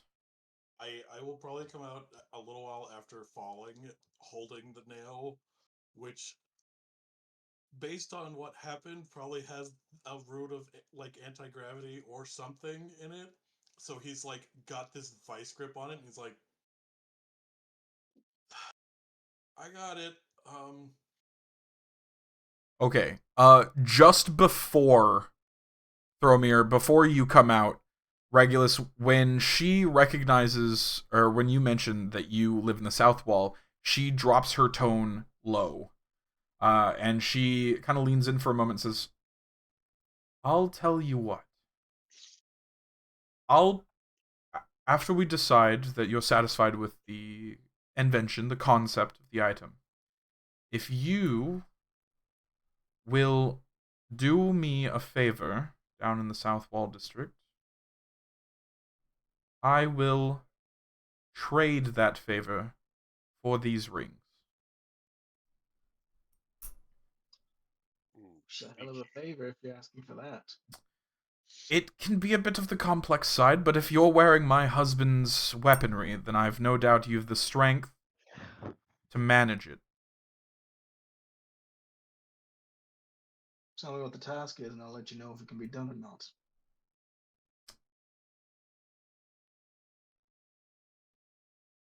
Come back in 2 hours. Let me figure out a few more details. And we might just have a trade.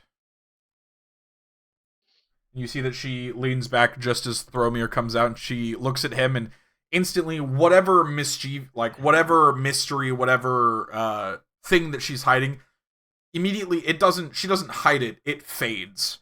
As her looking at her husband, gripping this thing and trying to keep himself weighed down as this nail is consistently trying to pull his arm up, she goes, "Oh, honey, you're doing great. If you'll walk back to the inscription table, I will fix it right now." And you see that she wanders back. "Thank you so much. Come back in a couple hours." Why is this inscription so strong? And you see that they both end up walking towards the back. Have a good one, Regulus. Good luck. I'll need it. All right, and with that, as your wife begins to attempt to change the inscription on this nail as you are keeping it forced down with all of your strength, I'm like laying on it at this point. we will move back Don't do that, it might go through you. to the parish ward. I can take it. No. Oh, hang on, I got a band hammer. I think it's already been done. Yeah, I got it. Oh. So Josue did it. It You're just so good at this. I've had the stream up the whole time. I appreciate that. So All right. I also appreciate that. Don't worry about it. It's on my other screen. It's no worries. Was a bot doing bot things. Yeah, it was a bot doing bot things. We move back to the parish ward, to the holy district, to the place where the high divine, the 14 divine aspects are worshipped in balance or out of it, but without perjury from one or the other. It is here that one can find a church of any and all kind, belonging to the various divinities that now exist as worship, rather than the gods themselves. For the Silencer and for Renvir, you both wander through the parish ward. You pass through alleyways and small streets. You see beggars and nuns, clerics, and priests. You see all the manner of life through these streets. And so it is an oddity to arrive at a small shrine, a very small church, tucked away in the back alleys, that everything is completely silent. You see a boarded up building with numerous signs and announcements saying, do not enter by order of the city guard. You see dust having already accumulated over the last few days on places like the sills of windows or just above the doorknob, where perhaps it's entirely possible that this building hasn't been opened in much longer than just 2 days. What would you like to do?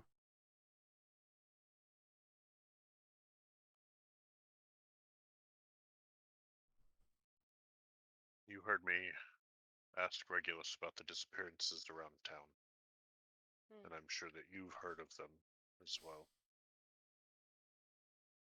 Yes. At a meeting with Ronaldo this morning, she informed me that it is not the only thing that has been going on. 2 days ago, this building was discovered in a certain state. She's asked me to look into it, and I think that your profession might aid in helping identify what has happened here. You're talking in riddles, Renvier. Let's go in. I will break the seal on the door and walk in. Not quite sure what I'm going to see in person for myself, only having seen it on the sketch. Of course. You open the doors to this church. You, Renvier, know that this building was once in devotion to the divinity of order, to the understanding that there is a balance in the world, no matter good or evil, lawful or chaotic. The belief in this divinity is to understand that everything has a center. Everything has a balance. So as you walk in, as you open these doors, it is not shocking to find that this room, this single room church, is symmetrical in all ways but one. As you look inside, you see 5 rows of pews, 5 ticking up on one side, 5 ticking up on the other, that seem perfectly in order. On the backs of the different pews, you can find old books and tomes of holy books and scripture, or perhaps books of hymns and stories, all leading to a central, slightly lifted stage that has 2 or 3 steps on the outsides of the stage, stepping up to a single podium, and behind it, the only trace of uneven or misbalance in the entire area. A place where streaks of now rusted, brownish, reddish brown streaks, symbolizing and matching the sketch that you were given, that has completely ruined and slandered the symbol of order of unity, which is a complete circle in its entirety across the back wall of this church.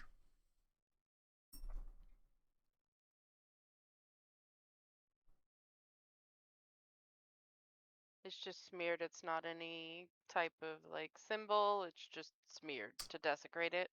Make me an investigation check. Hey, I can do that. This is why I brought you. Dude, I am proficient. I mean, I'm not awful at investigation either, but I believe in you, bees. 24. 24. Oh, yeah, Damn. bees. With the 24, as you begin to step into this church and you see the sheer amount of exact that this place is uh equal halves to a whole. With even the podium, if it were split in twain, would still be exact on each side. You step up, and as you step onto the slight raise at the back of this church, these lines that you know from your work, you would both know, but you recognize it due to the nature of your work. This is dried blood. The coloration, it's old, sure. It has dried, it's flaking at parts. It is cracked and ruined. But it is blood nonetheless. And in its strange streaking, in its what an untrained eye would see as the complete flailing of blood, you do recognize a strange pattern. Can you tell me what languages you know? All of them. I don't think you do. I know Was an Common, education Elvish, program. and Thieves Can't. Common, Elvish, and Thieves' Cant. You don't know what language this is in, but there is writing here. It is bold, it is hidden, but it is here. Should have taken that invitation. I like to be able to not have darkness be a thing, so I like to see in darkness. Oh man, that must have made that first stream like super weird then. Yeah. I was like, she is not panicking, but she's a little bit panicking. She's a little bit panicking. I thought this wasn't supposed to happen anymore. I'm immune to magical darkness. You're in darkness. Huh? Well, that's why her first thought went to him. She was like, oh, fuck, is he upset with me? Renvir. This is in a language I don't understand, and she kind of follows and trails it. You see that there are some lines of this blood that at first don't seem to be relevant. Like perhaps they were trying to hide whatever is written here, in the insanity. But then you realize it's not. Revelio. It's not necessarily one language, but potentially there's two or three or maybe more, but they are stacked on top of each other to resemble almost an insanity. Renvir, at you being told that there's writing here, what languages do you speak? I'm boring. I speak Common and Elvish. Oh, well, you guys are Me fun. too. Ouch. You guys are no fun. That's okay. Yeah, I thought I had more languages, but apparently I'm shocked your background didn't give you an exotic language or something. That's okay. I took Soldier, which gives me Gotcha. Tinker Tailor tools. Soldier Spy. It gives me tools instead of languages. Okay. I don't know what I took. I will, however, Criminal. not cast, but I will use Divine Sense. That is an excellent thing to use in this instance. Read me like the entire anything. description. Thank you. Continue. As an action, you can detect good and evil. Until the end of your next turn, you can sense anything affected by the Hallow spell, or know the location of any celestial fiend or undead within 60 feet that is not behind total cover. Okay. I don't like that definition. So, we're going to add things to it.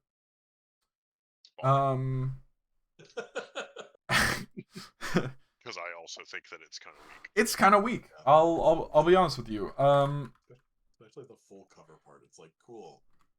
There's a fucking archangel 6 feet to my right, but he's behind a tree. Yeah, well, I mean that's not the whole like reason I'm not the biggest fan of it. There's other things for it.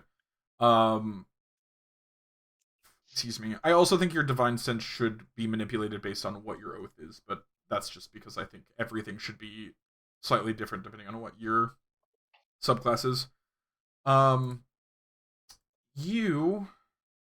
Your divine sense, ever since the incident that occurred, the insurrection that occurred, what did we say, 15 years ago? 10 years? Something like that? Yeah, probably the initial, probably 10-ish years ago. Yeah. Okay. Ever since that moment, ever since you found yourself with a new path, your senses opened, your eyes began to track things deeper than simply perceiving. It's partially the reason why, when left with no other ability, your sister turned to you. You have the meaning and the way, as well as the link and connection to find one step deeper into things. So as your divine sense ripples, it almost converges with this holy place that has since been desecrated. And with it, you begin to get a sense of something you haven't felt in a long, long time.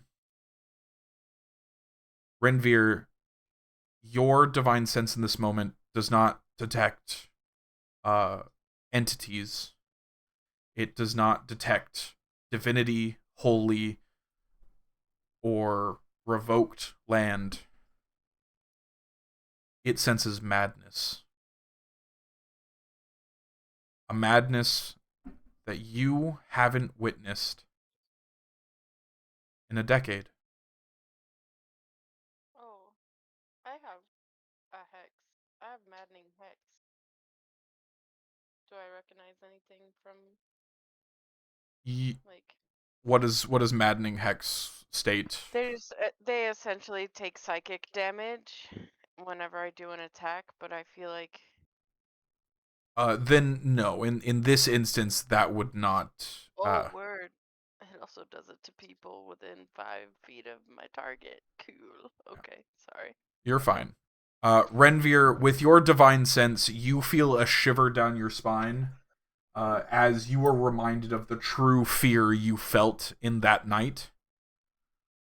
And you understand that one of the languages written in the blood of some living person who had once perhaps stood here or prayed in this holy place is in Sylvan. And it is because there was once a Fae here.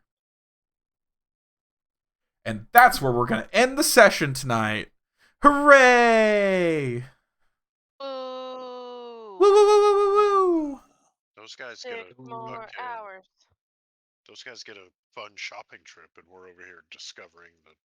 I mean, okay, but like, Whose fault is that? okay, but like in their defense, they decided to go on a fun shopping trip. You decided to you decided to look into the stuff your sister asked you to look into. Yeah. No, Who knows? The silencer could have gone onto a shopping trip if you hadn't pulled her into it. You don't know. Silencer was gonna Can you imagine sit a big- if the silencer had joined Regulus to go find a thing for the daughter? The possibility existed. And then just walked into the shop and was like, wait a minute. Dude, Regulus has been, he's just like, Regulus the has fuck? learned a whole lot about the silencer. Regulus is like, man, there's a lot of shit happening right now. Better go buy some stuff for the only piece of hope I have. Oh And he didn't God. say anything because he was like, "Oh God, no, I just walked into what was it? Renvir just walked into himself, and Yep. now I walked into Oh my someone God, that like, was so funny. That Very made me so compromised. happy. That made me so happy. Oh I don't God. know why one of them happened because I did it, but I didn't expect it to be happening to me. That's Well, fine. so Regulus didn't even know I knew you. So now he knows I knew you, and he knows there was some weirdness. Mm-hmm. Uh-huh. And now he knows I have a sibling. Yeah, how we doing, friends? How we feeling about session 1? I enjoyed It's it. time for the cooldown. Gonna go for another 4. You wanted to go for another 4? Kelsey is excited. The silencer has no Has some idea that trepidations. her world is about to get fucked up. All of her Yeah. secrets are about to get spilled. Yeah. Yeah. Yeah, I don't know. I'm having fun. And then Renvir didn't know I knew Regulus, and I'm like, ugh. Ugh. It's not This a is weird sex awful. thing. It's not a weird It's sex not a thing. weird sex. That was my first thought when I saw So him walking good. towards us, and I knew Renvir was right behind me. I was like, Yep, it's so good. it's not a weird sex thing. It's Okay, we're not. just friends. Yeah, I get it. I understand. So Yeah, at first when you said that, I was like, who's she heals your telling old that to? boyfriend's face. Mm-hmm. Yep. Ooh la la. Well, I was just Oh like, who would goodness. leave the fuck alone if they just walk by the street? They're gonna be like, oh, okay. Yep. And Sounds then right. sure enough, like, maybe in hindsight, I should have been something else. Could be. Oh, Could I'm so be. glad you turned into just a random, different colored hair version of one of the main characters of the city. I thought they would have just been like, oh, that's a weird relative from somewhere on the other side. Yeah. But no, I had to run to him damn self. Mirrors don't walk. Mirror. Yeah, I love that line. Mirrors don't walk. That's why I was like, I look at his eyes, because I know he can change, and I know he's probably going to be around town, and I know he doesn't have a brother, so... Yeah. Even if I did, the eyes would be the same. Mm-hmm. Yep. Yeah. We've all got the yellow fox eyes. So true.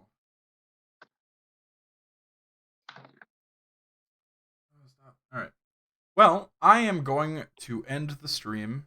So, I would like to thank for stopping. I would like to thank all of my wonderful players because you guys have been fantastic today. I appreciate each and every one of you for going on this journey with me, and I hope to see you again in 2 weeks, where we will be doing this again, probably the same time, question mark? 4 o'clock. 4 o'clock, 2 hours earlier. 4 o'clock Central Standard Time on Sunday, the 23rd, because Matt can do math. And I will see all of you guys there. Thank you very much. I'll talk to you later. Bye! Stay classy, San Diego.